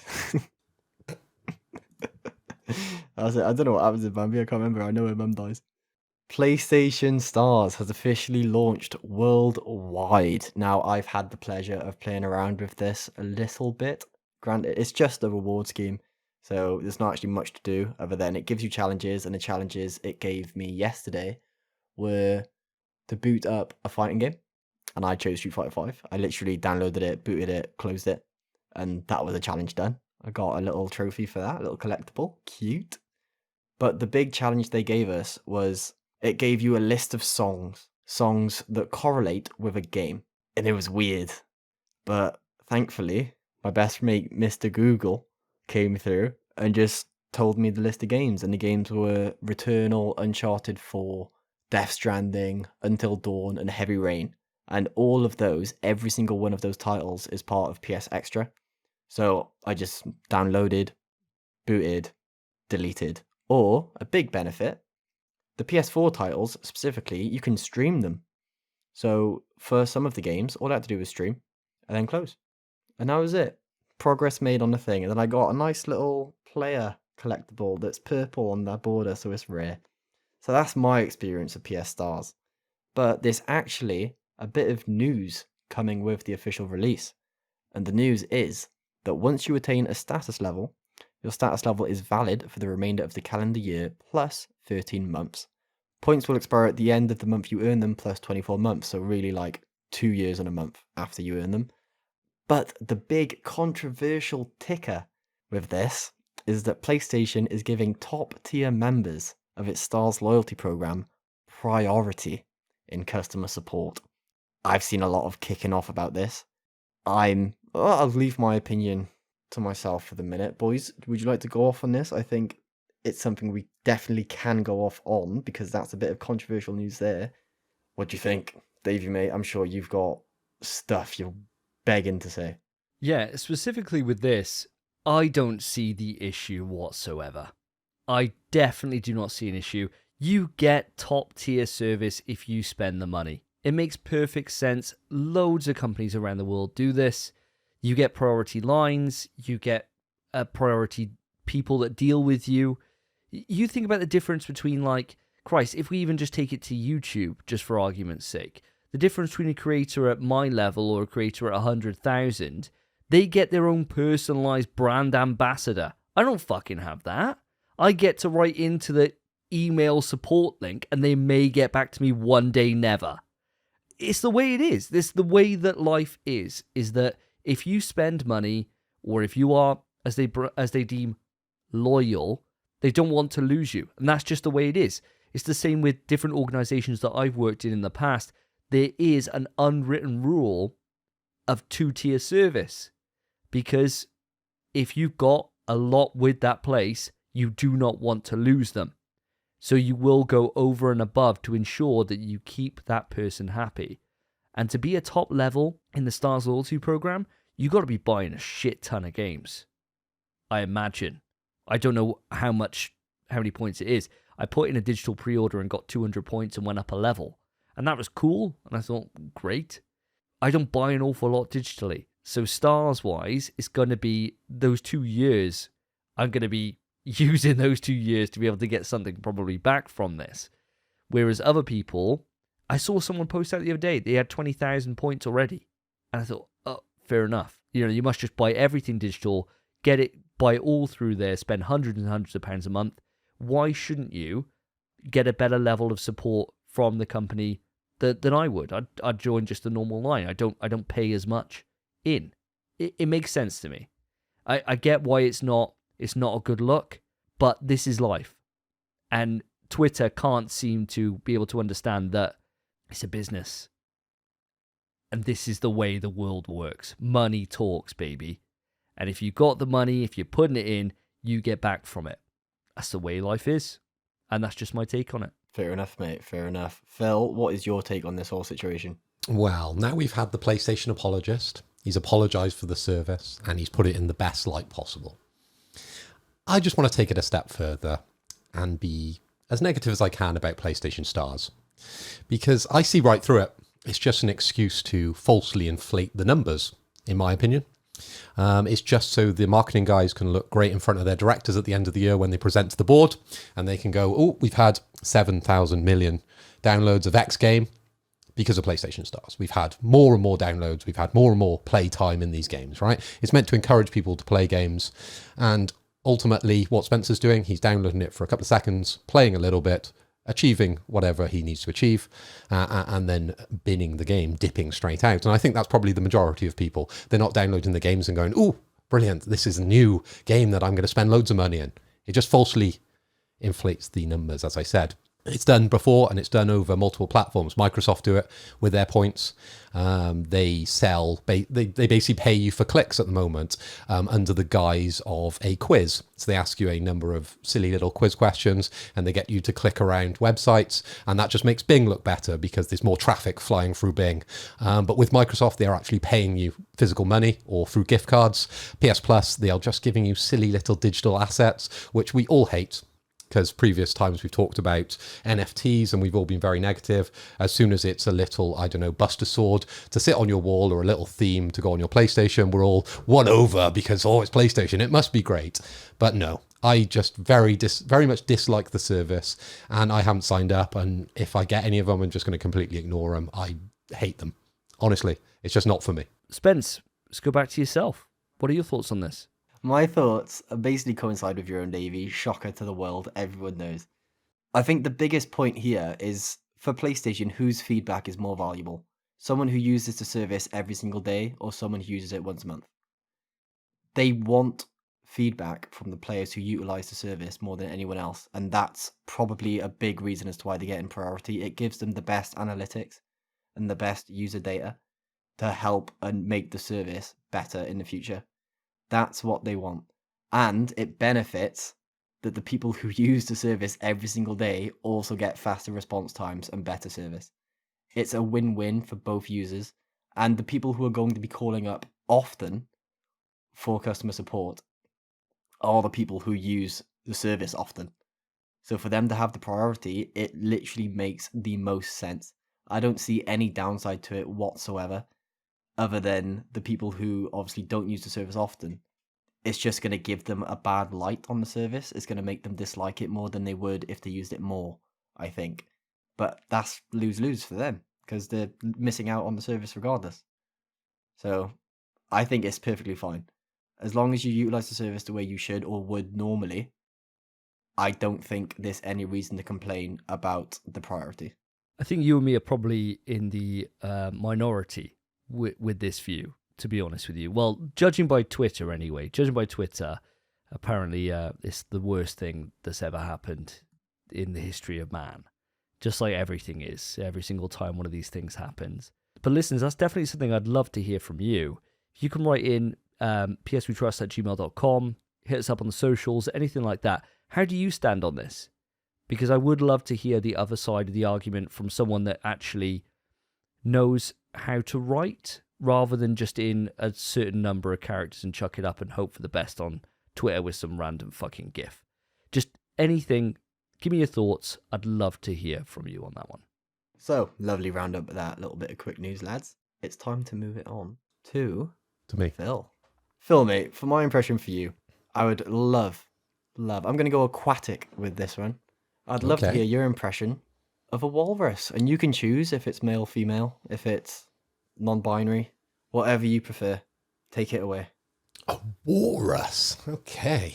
It's been a while since I've been to SeaWorld and saw a walrus, but they're big fat beasts that grunt. And they have a little mustache, don't they? I bet that gets caught in their Coke cans.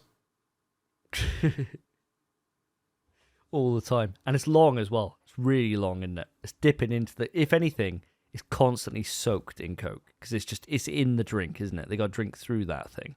It's having a brush on the end of your face, isn't it? Terrible. You can hardly see their mouth, can you? They need a trim. They need to tighten that up. Next time they're at the barber's, a little bit off there, please.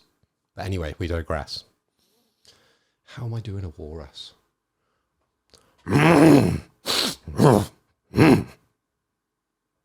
Quick news. So guys, we have another PlayStation title coming to PC. And this time it's dun dun dun dun dun dun dun dun dun. Sackboy: A Big Adventure. This will be launching October 27th. Now lads, how do you feel about this type of game coming to PC? Do you think it's going to give it a new lease of life? Coming over to Davey first. No, absolutely not. The game was mid as fuck. Absolutely mid. I can't see there being a single PC player who'd be like, oh, I've been waiting so long to play Sackboy: A Big Adventure. Like, the people this is going to appeal to are like kids. If you got this on the Switch, I could see this being a completely different story, right? And that it would sell gangbusters. They would love it. It would go wild. PC, if they're playing PC, they're already up Roblox's arse. They're already up Minecraft's arse if they're a kid. They're not going to go back and check out Sackboy: A Big Adventure. So you can dress up as a fucking duck and stick stickers on places with below average platforming. No chance. No chat. This one is going to be the one that flops. How about you, Spence? Do you feel the same? I agree that this game is the living definition of mid in a game. It is. It 100% is. But I think you're missing out on some demographics. I think this game stands out for couples looking to play games together. I think this game stands out for speedrunners because the time trials were actually exceptional in this game, namely the last one. The last time trial gave this game a whole new light for me because I hated this game. It was a 3 out of 10. And that time trial at the end bumped it up. It was the kind of thing I was talking about earlier with Stray, where for the trophy, you just had to play and play and play and play. Except, whereas Stray was RNG based, this is pure skill. And it was the kind of game that is just, that little time trial was awesome. Best part of the whole game is that 10-minute trial. The rest of the game sucks. Absolutely horrendous. The netcode is the worst thing since, I don't even know. Since Smash? Birth. Nah, not Smash. It's up there with Smash. Mate. It's terrible. The netcode's way worse on Sackboy. It was terrible. It was absolutely abhorrent. It was a bad experience. And we played co-op throughout the entirety of that game. The netcode is trash. So hopefully on PC, it will have a good netcode. And if it does, this is just a better game. Because the game would have been better if the netcode was better. For us, I find. I've just got one rebuttal for one thing you said, super quick, before Phil jumps in. You said about PC players playing co-op. No PC players got someone else in their life.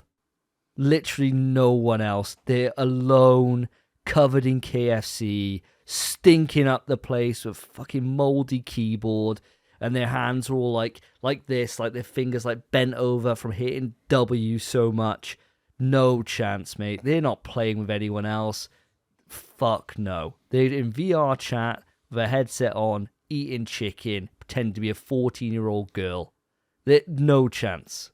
The thing that's peak is I know that you're referencing your missus with that because she was eating KFC 2 days ago and you uninstalled some, and I know she's playing VR chat now and she's playing World of Warcraft on her own or with her friends. She's with That is horrible from you, my friend.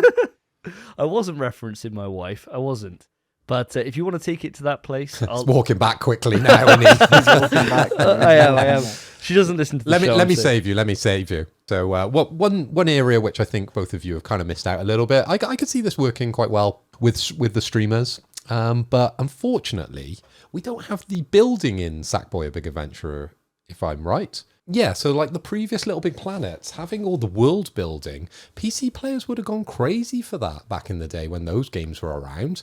But it's not in Sackboy: A Big Adventure, and yeah, maybe you're right. People are just going to miss this game, and it might just be a bit mid, as you guys are saying, unfortunately. But we'll have to wait and see. Spence, I'm coming back round to you with an impression. And you've got a little dog that keeps interrupting you. So I want your best impression of your dog. All right. All he does at the minute, he doesn't bark very often. So I'm not going to give you a bark. But what he does is he's extraordinarily possessive. Extremely. If he has something, you are not getting it from him. Not. Even if it's yours. He had my M2 drive in his mouth because he ripped the parcel open and he did not want me to have it. He liked that M2 drive. And what a terrible day that was. So what he does, he'll have something in his mouth, or he'll just kind of have it next to him and just look at you, waiting for you to come close. And he just goes, "Furr, furr." And then if you start going closer, you start trying to touch, he goes, "Furr, furr, furr." And then he'll bark, "Furr, furr." And then he'll start biting your fucking fingers, little bastard. And the thing that upsets me the most about him, when he's tired, when he's in bed, I go downstairs to pee in the middle of the night, he looks up to me, he looks like, you know, like a child when you wake them up in the morning, they're like, nothing in the world exists, they're like, what? He looks at you like that.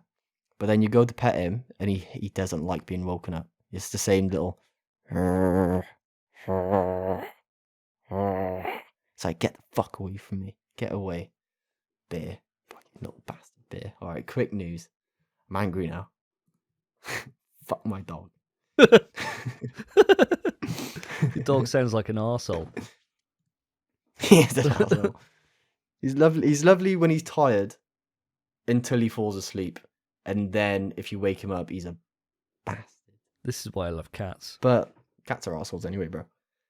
Moving on. Quick news. So we have brand new list of games coming to PS Extra and PS Premium. And as always, I will read them verbatim. They are as follows. Grand Theft Auto Vice City, the Definitive Edition for PS4 and PS5. Dragon Quest XI-S, Echoes of an Elusive Age Definitive Edition for PS4. Excellent fucking game, boys. Excellent. Everyone should play that. Assassin's Creed Odyssey for PS4. Dragon Quest Builders for PS4. Dragon Quest Builders 2, PS4. Dragon Quest Heroes, The World Tree's Woe and the Blight Below, PS4. Dragon Quest Heroes 2 Explorers Edition. I hope you boys like Dragon Quest. This is crazy. We have Inside for the PS4. The Medium for PS5. Naruto the Boruto Shinobi Striker PS4, which we learned after talking about in the past isn't a football game, when all we talked about was football when we mentioned it in the past, but that's not what it is. Assassin's Creed Chronicles China PS4. Assassin's Creed Chronicles India PS4. Assassin's Creed Chronicles Russia PS4. Assassin's Creed 3 Remastered PS4. Assassin's Creed Syndicate PS4. Hohokum PS4. And then we move on to the classics for PS Plus Premium. And they are Yakuza 3 Remastered PS4, Yakuza 4 Remastered PS4, Yakuza 5 Remastered PS4, Limbo PS4, Ultra Street Fighter 4 PS4, Castlevania Lords of Shadow PS3, and Everyday Shooter also on the PS3. Now that is a long list of games. Sorry if I bored you listeners, but they had to be read out. Boys, what do you think? Good month? Good month, bad timing for me. Because Yeah. it's a lot of hours for all of these games. The only games on there that I think realistically I'll be able to tick off, and it's something I've been meaning to play since it got released, is Inside. I've never played it, and I've wanted to since it came out. So that's a short little game that I can get through and have a great little time with. But out of that entire list, I'd love to put the time aside and play a Dragon Quest. I've never played one. It's like, you know, we all have those different kind of like black holes in your gaming library, and you think, oh, I've never tried that, I've never experienced that. Dragon Quest is definitely that for me, or one of those parts. And so that really does sing to me, and I think, oh, this is a perfect opportunity to be able to play. It's just not going to happen before the end of the year. I don't have like 70 plus hours to put aside into these games while I've got COD and God of War and everything else that we've spoken about already on the show. It's just not going to happen. I mean, that's fair enough, mate. I have to say, Dragon Quest XI was the last time I enjoyed using my Switch. Excellent game. The best Dragon Quest I've ever played. Maybe not 9 was really good, but it's an excellent game. Fantastic JRPG. Phil, you don't have PS Extra or Premium. Does this list kind of entice you? I doubt it, but I'm asking anyway. Anything on this list kind of speak out to you? Sure, it's nice to be included. You know, I like it when we're out and you guys are having a fag and you're like, oh, Phil, would you like one? You know I don't smoke, but it's nice to be included sometimes, isn't it? My view on all this, as you said, I'm not a subscriber, but what I really like about this is they're really showing some value now. I think it's getting more and more and more, and they're actually pushing through some really notable titles there, that if you haven't played them, I feel like there is a draw there. But Davey, you are right. A lot of these games, they are humongous, right? The time that you need to invest in some of these is just too much for me in my playtime. So I think I'm going to stick with my choice. Stick on the essentials, as I've done. Stick on the lower tier. And leave this for the people that have got a lot more time in their life to play games, because unfortunately I just would not have the time in my day to be able to play Grand Theft Auto, Dragon Quest, any of the Assassin's Creeds that are included. These are all like 80, 90, 100-hour games. No way. Sorry, guys. I mean, that's fair enough. As for myself, I mean, like you said, Davey, Inside is a very good game. I'm pretty sure I've played it on PC, and I think I beat it when it first came out. But I might be wrong. I'm almost positive I did, but my memory's failing me. Other than Inside, which I'm sure is going to be a juicy little platty, Dragon Quest XI, maybe I'll go back to it. I'm at the end of the game on my Switch. Literally at the end, and I just haven't put in the 10 hours or so to finish it. But I could just start it again. I probably won't. I don't have time. I think the big thing that speaks out to me on this list, boys, we're so keen for Street Fighter 6, but none of us like Street Fighter 5. But wouldn't we quite like a game to play together until Street Fighter 6? This list gives us Ultra Street Fighter 4. Wouldn't it be nice to jump back into that game and just... Well, I'd probably get thrashed, but it'd be fun. I think it'd be good. I have the game, Ultra Street Fighter 4, so we could play. Yeah, I'd be up for it. I've got it too. So I think I bought it you actually. You did, yeah, you did, yeah. So Yeah, I've got it. Tried to encourage you to play it. I love a good bit of Street Fighter 4, and I dropped off to play other games, play Smash actually, back just before Ultra is when I dropped. So Ultra and the red focus that came in from that, I didn't really have much experience with. So it would be like learning a brand new game, because Super Street Fighter, I would absolutely demolish you, Spencer. 100%. But Ultra, there's new stuff there I do not know. A chance for using two different Ultras rather than just having the flashy Ultra 2 that I use with Ryu. You got all different things there that weren't in the game when I finished playing it. So yeah, I'd be well up for checking that out. We don't have a fighter we're playing religiously at the moment. And Street Fighter 4 would give us good practice for Street Fighter 6 without having to play Street Fighter 5. Hell yeah, sign me up. Hell yeah, I'm keen. So, that's it for that list. Moving on, boys. I'm coming back round to you, Davey, I think. Yep. My impression for you. I just watched The Batman for the first time the other day. So I would like to hear your best impression of a bat. Bats squeak. Right, they squeak. They're like little cute little squeak noises. Interesting story for you guys. We had, don't know, you probably won't find it interesting, probably get cut. But I think it's interesting anyway, so I'm going to tell it, right? We were chilling out, me and the missus. We were watching something on TV one day. And all of a sudden, there was just this big ruckus just at our window. I was like, what the hell's this, right? What is going on at our window? Is a bird flown in? Whatever. Nothing there. Didn't think anything of it. And then I heard this little squeaking noise. And I was like, what is this? Is there a rat in here or a mouse or something? Went over to the plant pot that was on the windowsill, and there was a little bat that got stuck in the plant pot. And we didn't know what to do, because with bats, they're endangered, so you're not supposed to touch them, you're not supposed to do anything. If they come in, you're supposed to just leave them. But we were worried that the cats would get him, because they were getting really interested by this squeaking noise. And so Lottie ended up taking the bat out, put it on a little tea towel, and then took it outside, and it flew off on the tea towel. And it was lush. It was a lush moment where, like, some people would freak out. I was loving it. We had a little stroke on the bat, which they say you shouldn't do because they got rabies and that. But we stroked it, and it was lush, and it felt nice. And we let it go. And as far as I know, I haven't started frothing at the mouth yet. Frothing at the gash all the time. But apparently that's not a sign of rabies. Anyway, here's my bat impression.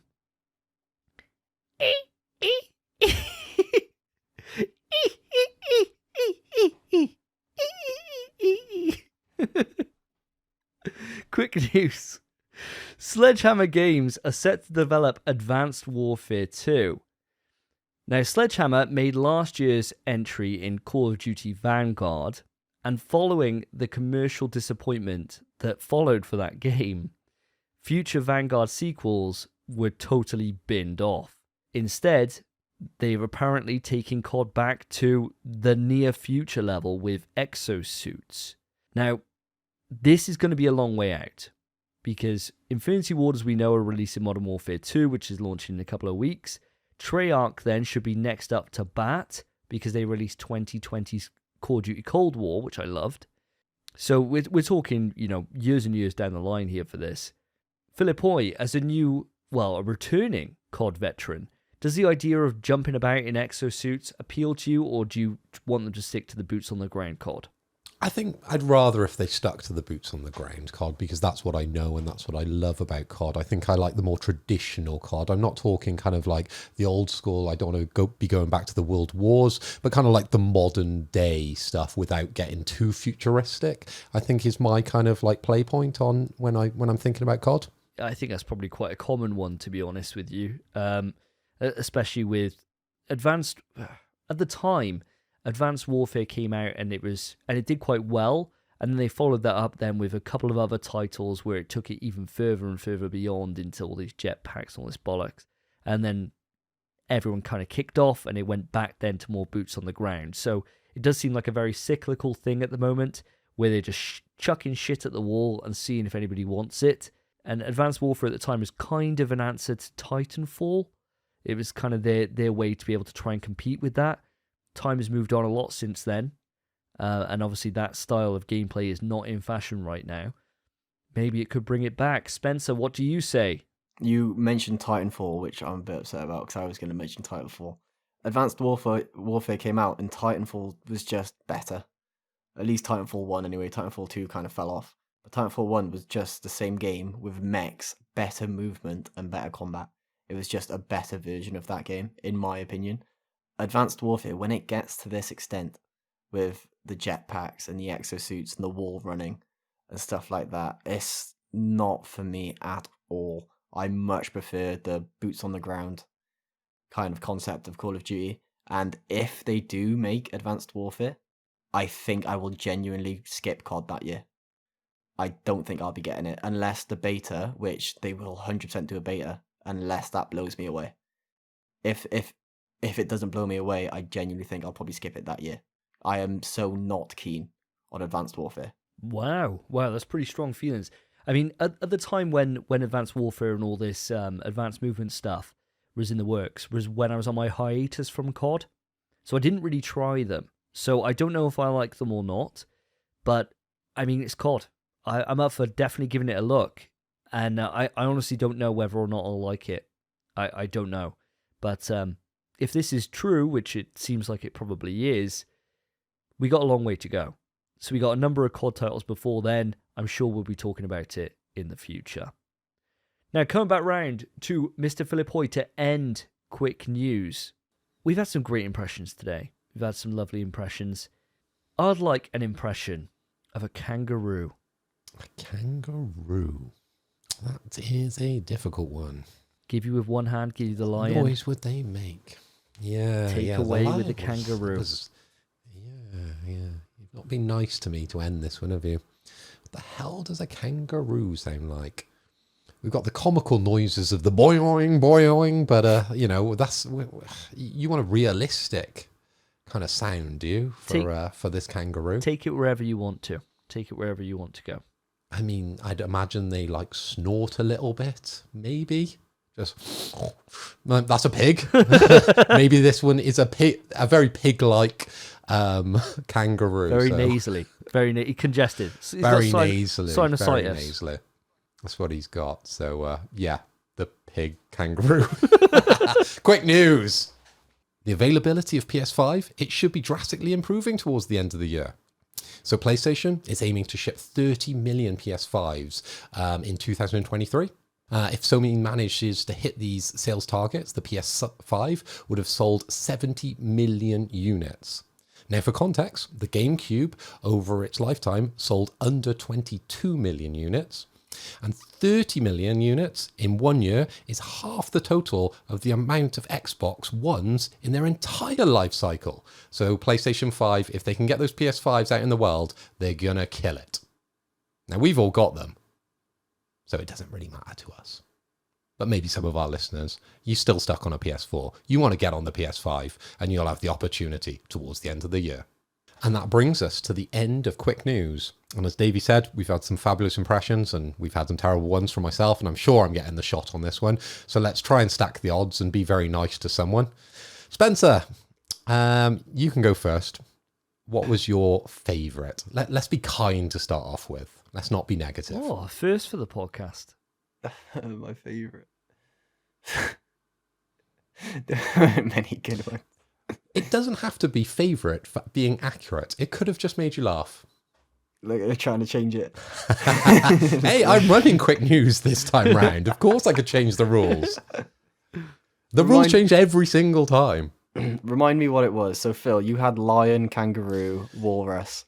Yep. Spencer, you had aardvark, rabbit and dog. Davey, you had the platypus. You had the very wet snail.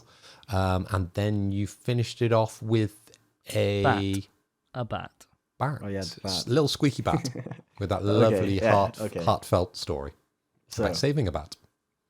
my favourite out of all of those, don't feel so down, Phil. It's actually you with your walrus. No way. I think your Come walrus on. was actually pretty good.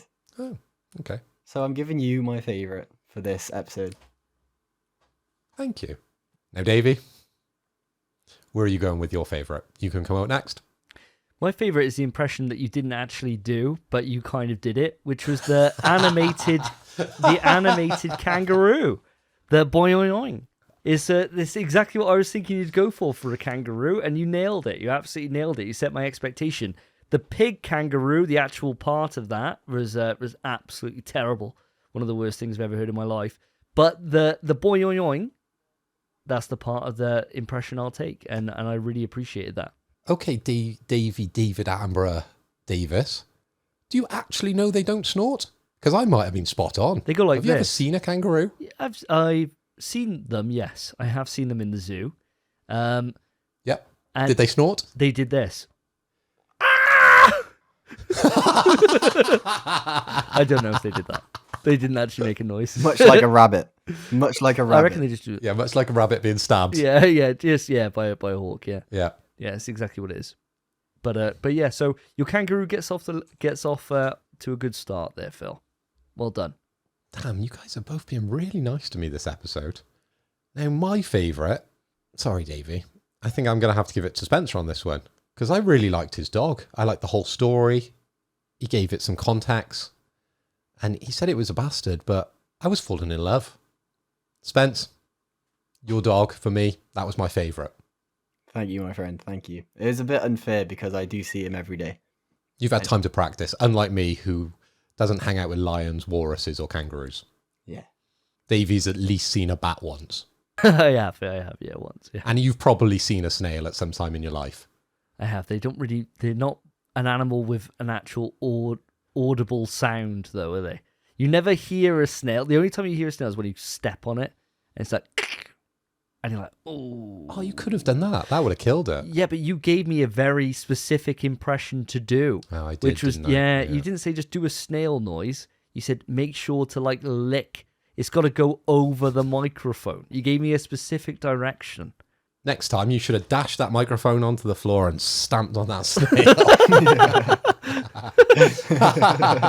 There it is. Crack. Just to win quick news, which means nothing. I just break my mic. Oh. Okay, moving on. Spence, we've had the best. What's the worst? I'm trying to think. So there were some bad ones. Davey, your platypus was a lot better the other night when you tried to impersonate a chainsaw and it was just a platypus sound instead. That's what I hoped you'd do. Oh. Instead, you gave me other random noises. I did not remember that that's what you were referencing at all. That's all right, my friend. That's all right. It was passable. Still not great. Your bat, your bat was bad, and you broke character. Not only that, you also broke character, so minus marks for that. However, the actual impression of the kangaroo was bad. The boing gave you bonus points, so I don't think it's the worst. But the actual impression was just a pig. The actual worst, I'd say, was the lion, because you weren't instructed to make it a Pokemon, and yet you did regardless. I think if you were instructed to be like a Pokemon animal lion hybrid, then bang on. Unfortunately, you weren't. So for that, I'm going to give that the worst. That's not so bad, because you gave me 1 point and they've taken the point away. So ultimately, I've still got a point from Davey, unless he does the same. Davey, where are you going? Quick news doesn't I'm getting work worried like now. that. Quick news does not work like that whatsoever. But you tell yourself that, mate. Unfortunately, I've got to side with Spencer on this one, and I'm not playing the numbers on this. This is the truth. That lion, I gave you such a nice, you know, like when you feed a horse and you like give them that open hand and they just like straight eating that carrot off. I gave you the best hand ever, and you just thought, dash that hand, I'm going rogue with it. And it is risky. It's a risky idea. It could have paid off.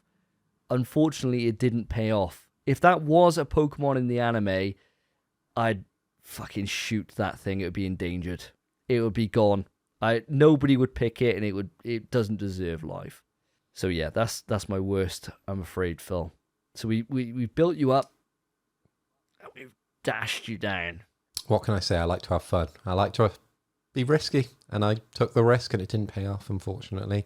So that leaves me with no points now, because Doesn't work giving like me that. points and It taking me points Look away. at It leaves you with 4 points. 4 points. 2 points that are worthless, and 2 points that mean something, and they mean you've lost.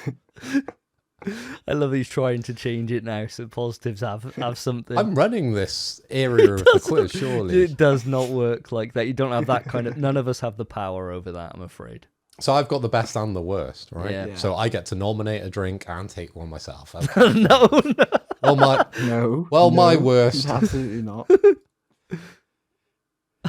My worst was both of you. You're both terrible. It doesn't matter, does it? Because I was the worst on this one. Add it to the doc, guys, and let's move this trip on.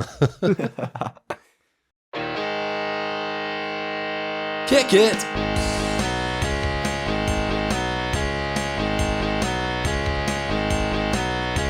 You wake up with a rumour and you don't want to go. You ask if it's confirmed and they still say no. So guys, we got 3 separate rumours today for Rumour Has It, but they're all related to the PlayStation VR 2. So it makes sense for me just to wing these all together and go through them, and we'll tackle them kind of as we go. So the first is, there is a posting up from Klarna, which is kind of site where you can pay piecemeal for different things. I don't know if they have that in the States, but over here in the UK, it's like kind of like a catalogue, in that you order stuff and you pay in 3 or pay in 12 or whatever.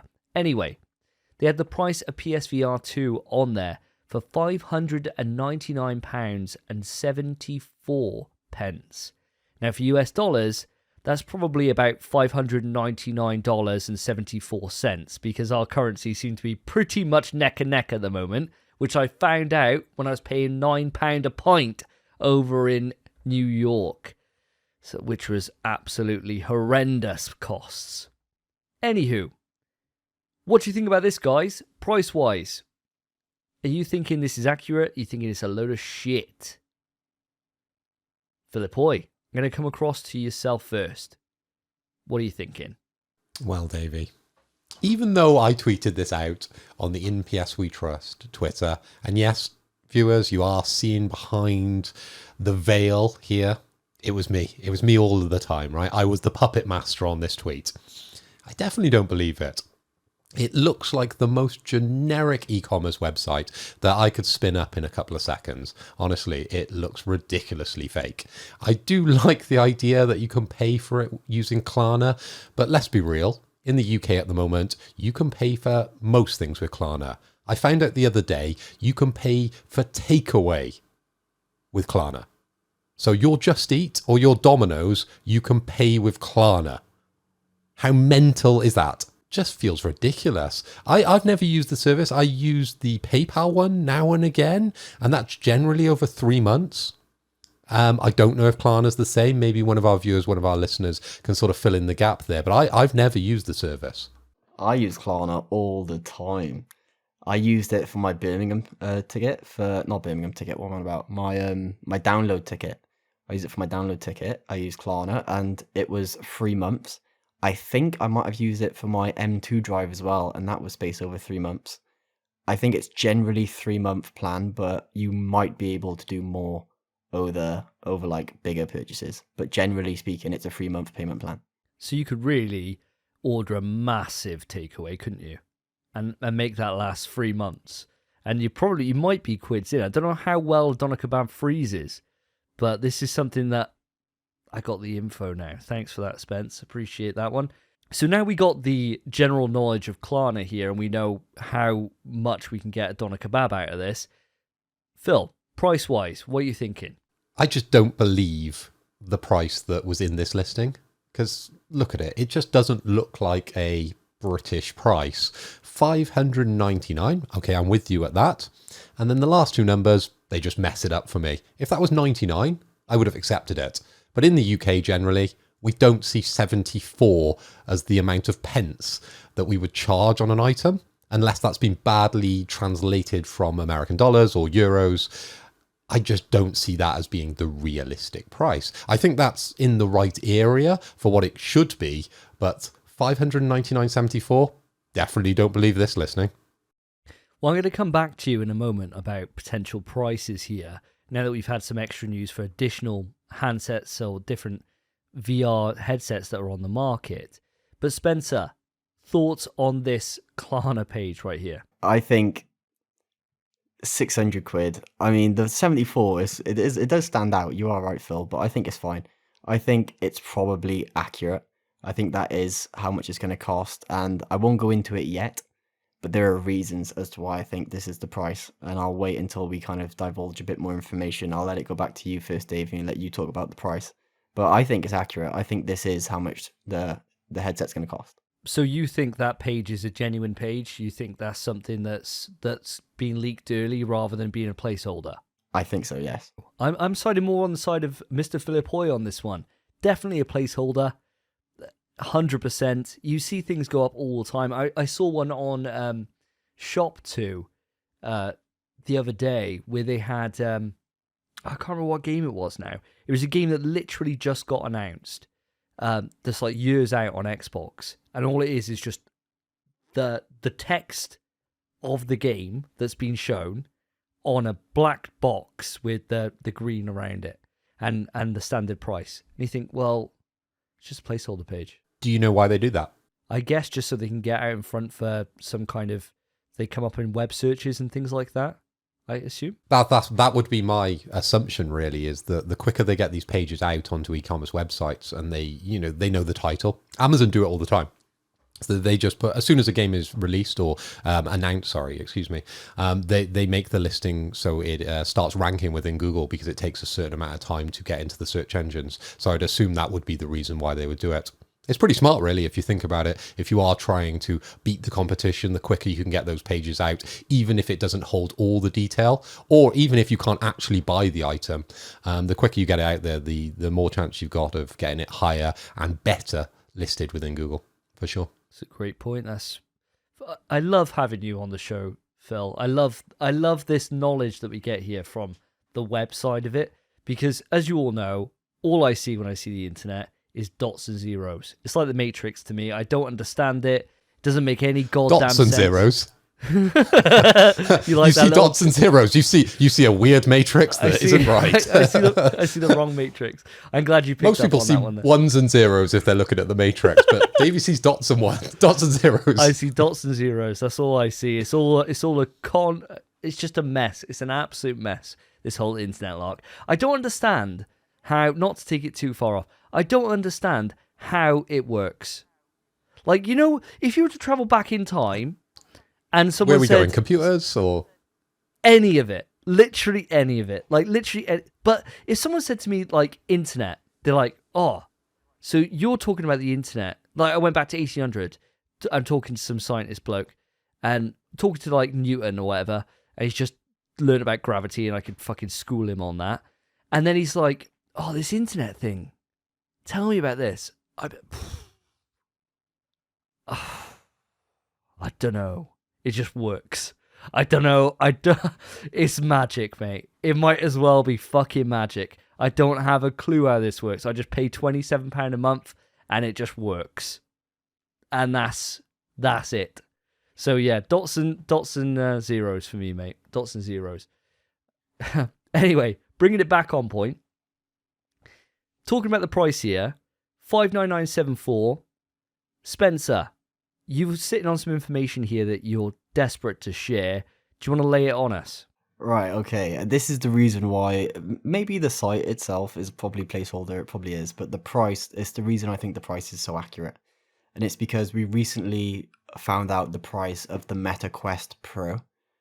And that headset is basically worse than the PSVR2 in every single way, except that the processing power is built into the headset itself. It's a standalone piece of kit, and that's the reason the price is so high. It's a £1,500 headset, for the unaware. It's very expensive, extremely expensive, but it's the Pro iteration, so that's what it's going to be. I think it's currently the most expensive headset you can get in terms of VR. It's outplaced the Index, or at least marketable one. There's probably industrial VR headsets that are insane, like dev kits and stuff. But for that reason, I think this is an accurate price because it's less than half price for this.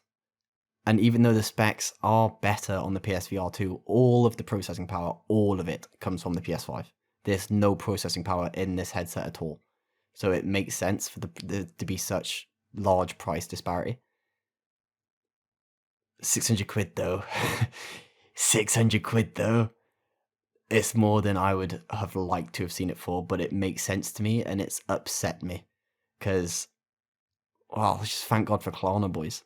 Honestly, thank God for Klarna. I don't know what we'd do without her.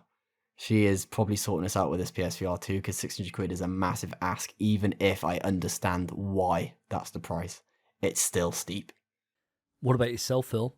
Well, at the beginning of this, I said 599.74 was wrong, but if it was 599.99, I would have been very pro. I would have thought that was the right price, really, because if you look at the HTC Vive, you know, you can buy them reduced for around £500, but they were £699. If you're looking at the Valve Index, obviously the top of the shot is around £900, but you can come down and just get the headset and the controller for just under £700. So £600 is probably about right for me. And would that get you in the door? 600 quid? Would you lay down those 600 smackaroos for PSVR 2? It all depends on if I believe what we might be discussing next. That's the thing that's going to sway me. All right, foreshadowing. We'll come back to this then. We'll come back to it. For me, £600 is a big ask. A big ask. I think $499, I think you probably got me. I think $499. I could probably go for that. $599 is fucking big. That's big. I know it's only £100 difference, but to be that much more expensive than the PS5 itself, it's just a bad look. I know they can't help it. I know this thing is a monster, especially when, you know, as you were mentioning, the rival kind of headsets out there, and this thing is just an absolute unit. I don't know. I think they'd have to come out with like the most stellar library ever to kick this off with for me to be able to be invested. And speaking of a library of titles, we got two different rumors here that kind of correlate across to that. So the first, and this is something that we spoke about, I think on the last episode, it might be in the episode before that, I'm not sure. But this is a tweet that we've seen from Lumberjack RY over on Twitter. And he said that over 150 PSVR games are being ported to PSVR 2. He says, to my knowledge, only 4 will include upgrade fees, but they do come with a load of extra content, not just a port to 4K. Within 6 months of launch, you will see the following make the jump to PSVR 2 at no additional cost: Astrobot Rescue Mission, Blood and Truth, Doom VFR, Moss, The Elder Scrolls V Skyrim VR, Marvel's Iron Man, the game that can't be mentioned 7, Doom 3, No Man's Sky, and Hitman. Now, combined with that, we then got another rumour, which is that Half-Life Alyx will be coming to the PSVR 2. According to the website, which I'll list in the description for the podcast, it's going to be coming next year. Sony has bought the rights to have it published in 2023. So not a launch title, but coming in the next calendar year. With the news of this, does that sweeten the deal for yourself, Mr. Philippoi? Yes, it does. Since we've been playing Half-Life for our spoiler cast from the past, which will be coming to a podcast provider, I would say very soon, but I'd be lying. Probably this year sometime, towards the end of this year probably. I'm just hungry for more Half-Life. I just need it in me. Give me some more Half-Life. And Half-Life Alyx is a title that I honestly haven't been able to afford to play. It's such a barrier to entry. I know Spencer has talked about you can play it on lesser headsets, but to be able to play it on the Valve Index, £1,000 outlay to get that full setup, I just don't have the money to be able to do that. £600, put it on Klarna over 3 months. My man, I'm there for Half-Life Alyx. If that rumour is true, that price is true, I'm in, boys. It's a yes from me. Wow, so £600 with Half-Life Alyx, that gets you in the door. Now, Spencer, you're watching your pennies, same as I am. Does the fact that this comes with these PSVR games, which we've had from PlayStation Plus for a long time now, 150 of them, in fact, that are coming across the system. We've probably got access to at least 30, I'd assume, from our years of PlayStation Plus. I think I at least have that. Does that sweeten it if it is that £600 price point? Going on the basis that, for the rest of this conversation, that yes, £600 is the price point. Does that sweeten it? Does that get you in the door? Absolutely fucking not. No way. £600. I've already got too much to play on my PS5. I don't need a list of 30 plus games and then 60 within half a year to play on VR. I think the big thing is, right, the big thing for me specifically is when this comes out, I have the option to sell my Quest for probably about £200, maybe a bit less, and put that money towards the PSVR 2. And that is what I would do. So it is reduced for me in terms of VR space. However, still, no. Not on launch, at least. I think I'd need to see some kind of big VR experience akin to Half-Life Alyx, but a first-party Sony equivalent. And that could get me in the door. Launch, these old games that I could already play on an old headset or even on my Quest, there's no way. £600, absolutely no way. And I suppose Call of the Mountain, the Horizon game, that ain't tickling your fancy right now? No, definitely not. I mean, I'm not as deep into Horizon as you boys are. I'd need to see a God of War or a new FromSoft game. Granted, I don't know how good the last one was. Or an Uncharted experience. Or Spider-Man. They could do Spider-Man. That'd be sick. There's a lot of stuff they could do. And for me to enter this space, they have to do it. At least for me to get through the door. Because £600 is such a massive ask. Unless I maybe save up and I have nothing to buy. And per chance, I just happen to get one. I'm not interested in entering the space at the minute. Not after seeing this price. I'm completely pushed away. £400 would have been fine. £500 would have been a push. This has pushed me off the edge. I am not going near it. Not at launch, at least. Yeah, I gotta say, it's a tricky one for me. It's a tricky one, definitely, because I've been wanting to play Blood and Truth and Astrobot Rescue Mission for years. And so to be able to have that in my grasp, I know I own them already. I've got them. So to have those games there and not be able to play them sucks. But it's £600. It's a lot. It's a big ask. And I'm not huge into Half-Life. I really enjoy Half-Life 1. Half-Life 2, I can kind of take or leave, which I know is swear words to most people on the internet. I know, cover your ears, Phil. It's good. It's good. I just came to it too late and didn't appreciate it for what it is, I suppose. I don't know. I think the more I see of Call of the Mountain, if I could see like a state of play, breaking that down so it's not just little tiny bits cut randomly together, if I could see what the game actually is in like a longer 20-minute dive into the game, maybe that might be the thing that pushes me over the edge. But right now, without that, 600's too much for me. And I'd cap out at 5. And that's where I am. So we're at that point where I'm going to ask you guys, do you believe these rumors to be true?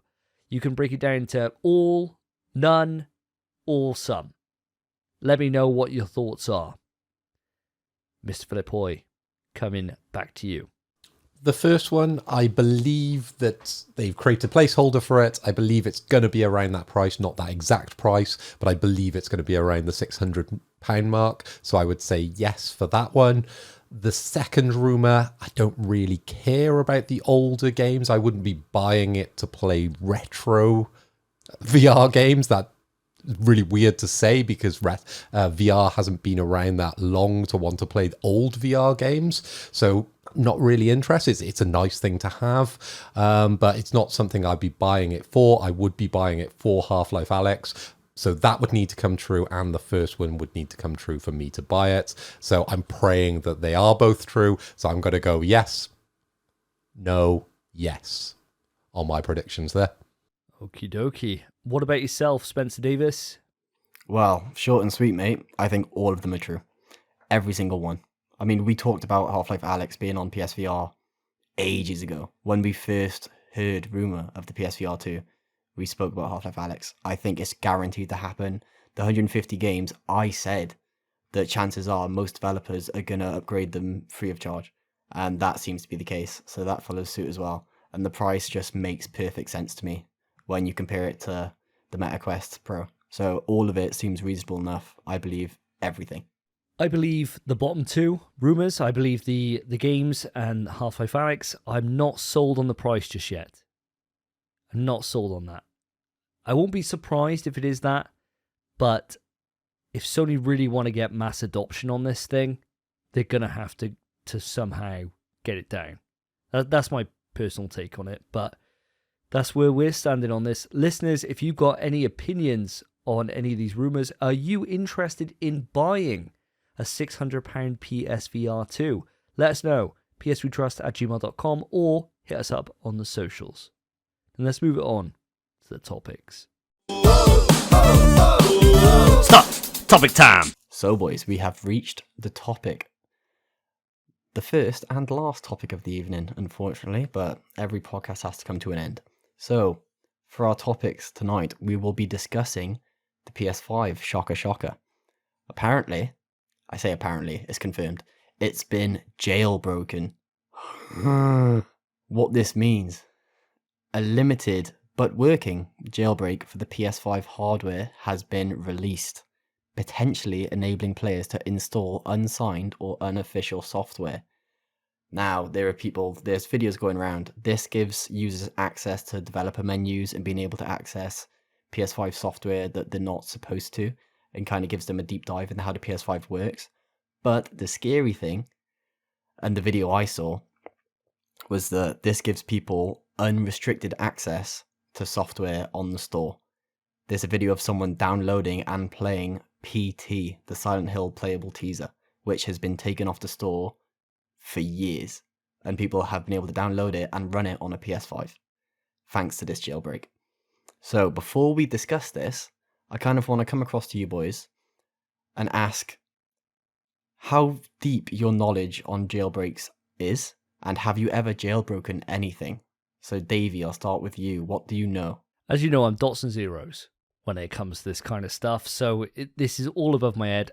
The only experience I've had with jailbreaking anything, I don't know if this even counts or not, so I might sound like a fucking idiot with this, but I put, to play Project M on the Wii, I had to install Homebrew, and that involved, putting it on a little USB, putting that in there, and that was complicated enough, right? That was world-endingly complicated for me to be able to get that working. I had to follow loads of different YouTube videos, and finally got it working. I was so happy with myself, and I hardly ever played it. But I did that, and the only other thing I did was I had one of those things for the PS1 where I'll grab my PS1 now, where you plug a little thing into the back of your PS1, and then what you do is you'd open the PS1 and you'd pop a spring over here in here, and then you could play chipped games, and I did that so I could play chipped games on my PS1, and that is it. That is my experience with jailbreaking, and I bet you that isn't even jailbreaking, is it? Loosely, it actually is. Especially what you did with your Wii. That's actually like almost 100% a jailbreak. Oh, well, there you go. Well, that's my experience for you. So I'm a master jailbreaker, as you know. Master. Okay, Phil, mate, what about you? What's your experience and what do you know? I guess I know what the term means. Obviously, it's installing sort of third-party software to be able to break the restrictions on the current hardware that you have, so you can install unauthorized software. I guess that's the Wikipedia description of jailbreaking, and I have done it on certain things. The one that springs to mind is my Amazon Fire tab. I jailbroke that, so I was able to install all the Google apps because there is a advantage to that because you can download all the sports and watch them through your Fire tab. So yeah, that's possible apparently. Other than that, I am looking into the Yuzu emulator for my Steam Deck, so you can play the Nintendo games. Recently, Steam Deck absolutely dropped the ball on social media because they showed a, I think it was a screenshot of a Steam Deck and it had Yuzu installed. So that's pretty bad. They took that down relatively fast, but it blew up on the internet. And you can call that jailbreaking. You can say that that is unauthorized software being on the Steam Deck and people being able to play Nintendo games, right? Bad thing to do, but great for the consumers because we don't have to pay the extortionate prices that Nintendo charge. When it comes to the PS5 and the jailbreak story, I don't know a hell of a lot, so I'm gonna throw it back to you, Spence, so you can explain more to me and the viewers. Okay, thank you, mate. Well, the Yuzu thing, it was part of a video that Valve released, and people screenshotted it, put it all over Twitter, and it's just an emulator for the Switch. I've used Yuzu because fuck Nintendo. I've said this in the past. I hate that company. I downloaded Metroid, whatever that new Metroid game, Metroid Dread, and I played that for free. Yeah, so sod them. But my experience with jailbreaking, obviously I know what it is. It is literally, as you said, Phil, downloading third-party software to get through the restrictions of a system. I've jailbroken 2 iPod Touches, an iPad, about 3 iPhones. I jailbroke my Nintendo Wii. I've jailbroken quite a lot of things. Not in recent years, I haven't. Other than, I guess, my Wii maybe 2 years ago. But mostly when I was a kid, I would jailbreak my phone, my iPods, my iPad just to get full access and get shit for free, which you're not supposed to do. But here we are. Stop me, you know? But in terms of for the PS5, the jailbreak is kind of a massive thing, especially seeing as it's happened this fast. I mean, there's been jailbreaks in history with PlayStation where the Vita was jailbroken. And with the Vita, it gave people unrestricted access to the store. It's like a 1-to-1 comparison of the store. It's exactly the same, except you don't have to buy anything. There's just a download option. You just get any game you want for free. And that's what happened with the Vita, yeah. Yeah, it's really bad for Sony. But that's what happened. And there's basically jailbreaks with every system that kind of correlate. It's kind of the same thing most of the time with jailbreaks. And that's where the iffy side of jailbreaking comes in. Because that's illegal. You're getting hand of software that you don't own. You've just downloaded it. That's the kind of dark side of jailbreaking. Whereas using it to kind of bypass a system's restrictions, like a lot of people have jailbroken Nintendo Switches and other stuff to kind of get themes or add more customability to a system. And I think that's fine. Ethically, that's fine. It's not amazing, but it's fine. Downloading games is kind of where it goes wrong, and that's the big issue with the PS5, because not only is it giving them access to games they haven't purchased, it's giving them access to games that technically shouldn't even exist anymore, because PT isn't even on the store yet, because it's still on the servers. They were able to download it and play it, and that's where it gets a bit finicky. It also gives people so much insight into how the system works, and that information could lead them to creating a less limited jailbreak for the platform. So it depends how the future goes with this jailbreak. But at the minute, it's not that bad, but it's bad. Sometimes jailbreaks are used to exploit customers as well. So you can say you've come up with an exploit for a certain system. Everyone downloads it, installs it on their system, and then that third party has an element of control over that system. They might be just information gathering, or it might be something a little bit more devious. Let's hope it doesn't go that way. But one of my questions, Spence, and I don't know if you have the answer for this, is because I really, really, really want the Street Fighter beta. Am I getting it with the jailbreak? Any news? 100%. There are people who, with the jailbreak, the new jailbreak on the PS5, they were able to download every version of the network test for Elden Ring, and they're able to play every patch of that without actually owning the game. And because of the jailbreak, most of the time when there's a beta of a game similar to Elden Ring, the full game actually exists. It's just a modified version, so it's limited off. So using the jailbreak, they could likely get rid of those modifications and just have the full game through the network test. Philip Hoy has left the call. That's just absolutely wild, though, isn't it? Absolutely insane that people can do that. And I get what you're saying there. I think there was one part there that really stood out to me when you were talking about like people who mod, right? And like they mod, like you were saying about the Nintendo Switch. People at Smash tournaments that have modded setups, and so obviously that involves a jailbreak to be able to do that. To have different skins, to have different themes, have custom music on there, things like that.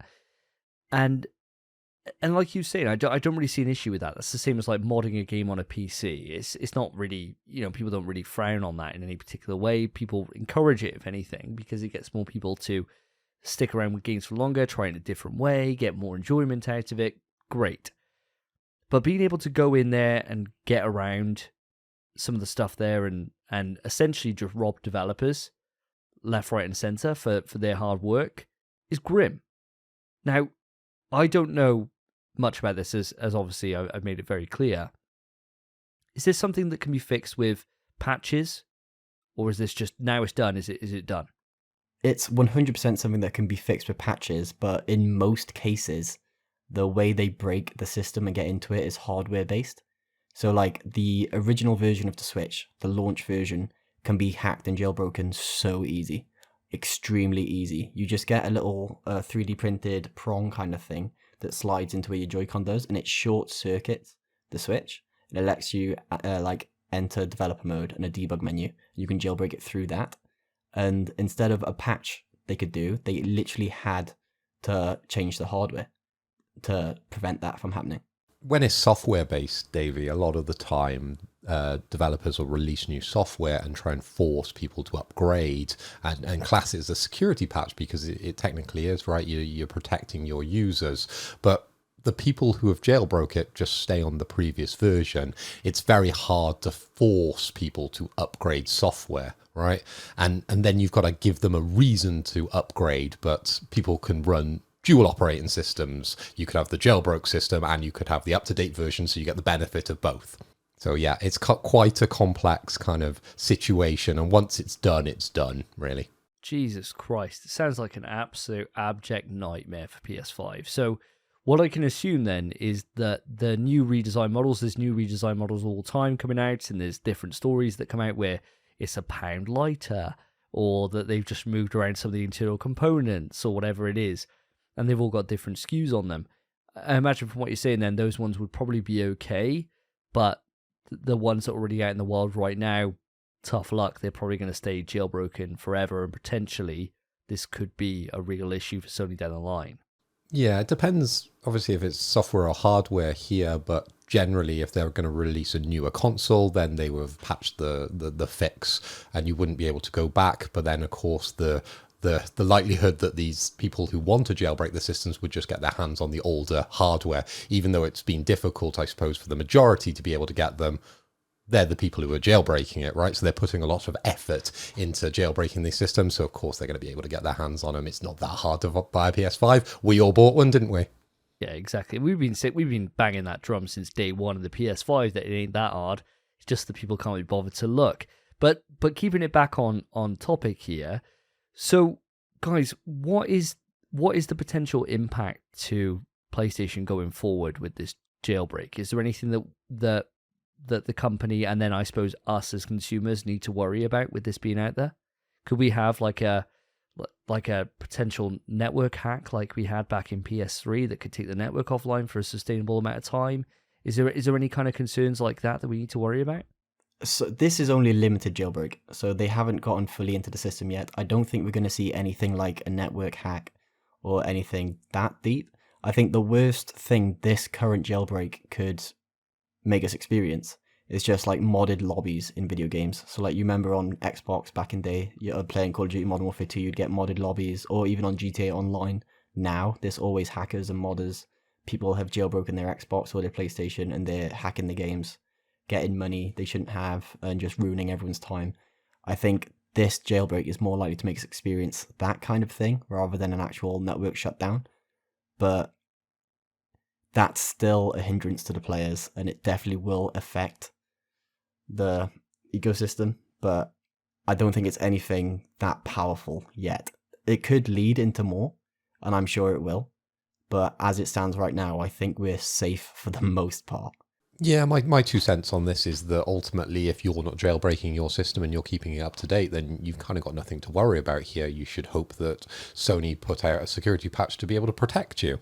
But if you are going to jailbreak it and you're going to play the new Street Fighter beta with me, then potentially you've got something to worry about because you are subverting the way Capcom want you to play their games, right? You didn't get access to the beta, you weren't chosen by the Capcom gods, so why should you be playing the beta? If you can get past that in your head, then join me on the beta and jailbreak your system.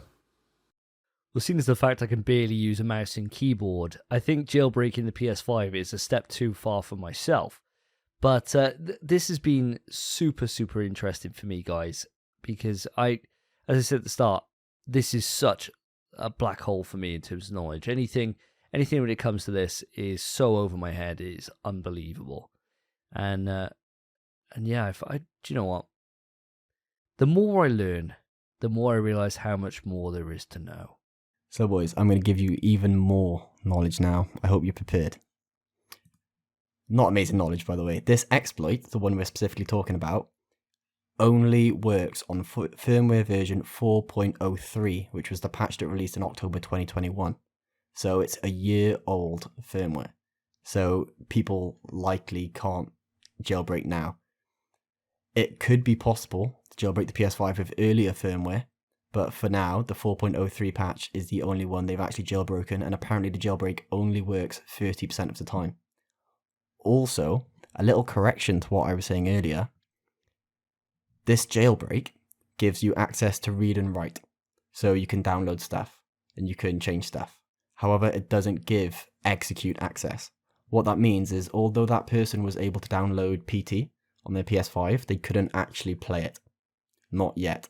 This jailbreak is so limited that you can alter the hardware, you can change kind of how it looks aesthetically and stuff, and you can download games that you shouldn't be able to. You can't actually run them yet.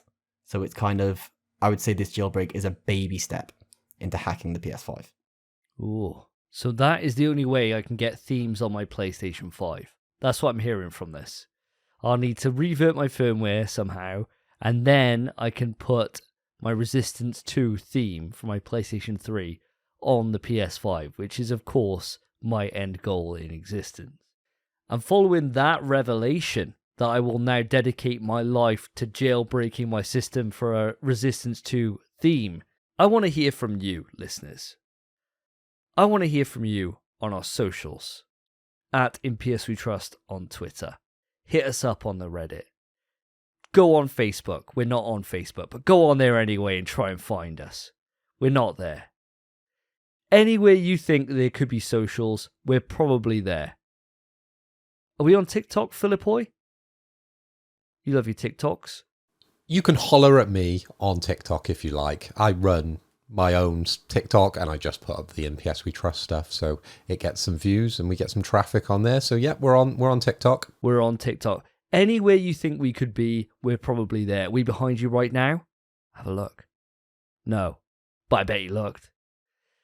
All I want to know, guys, is are you enjoying the show?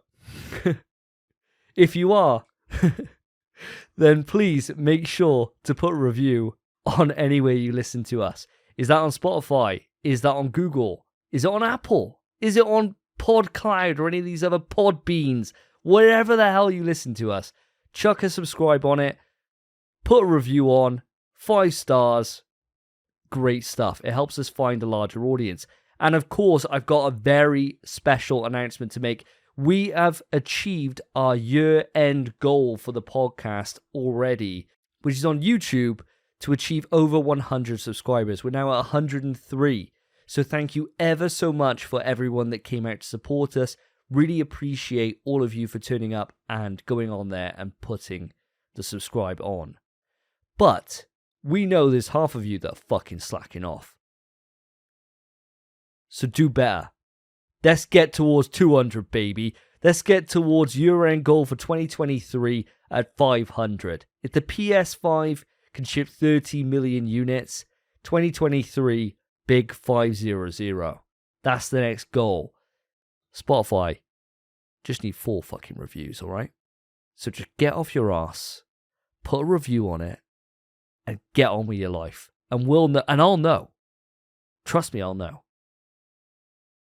But enough of vague threats and looking behind you and freaking you out. This has been episode 53 of In PS We Trust, a PlayStation podcast. I, of course, have been the host with the most, Matthew Davis, SSJ Davey, the Dominion himself, and I've been joined by Philip Hoy. Yes, you have. Thank you very much. Mr. Philip Hoy was on the show.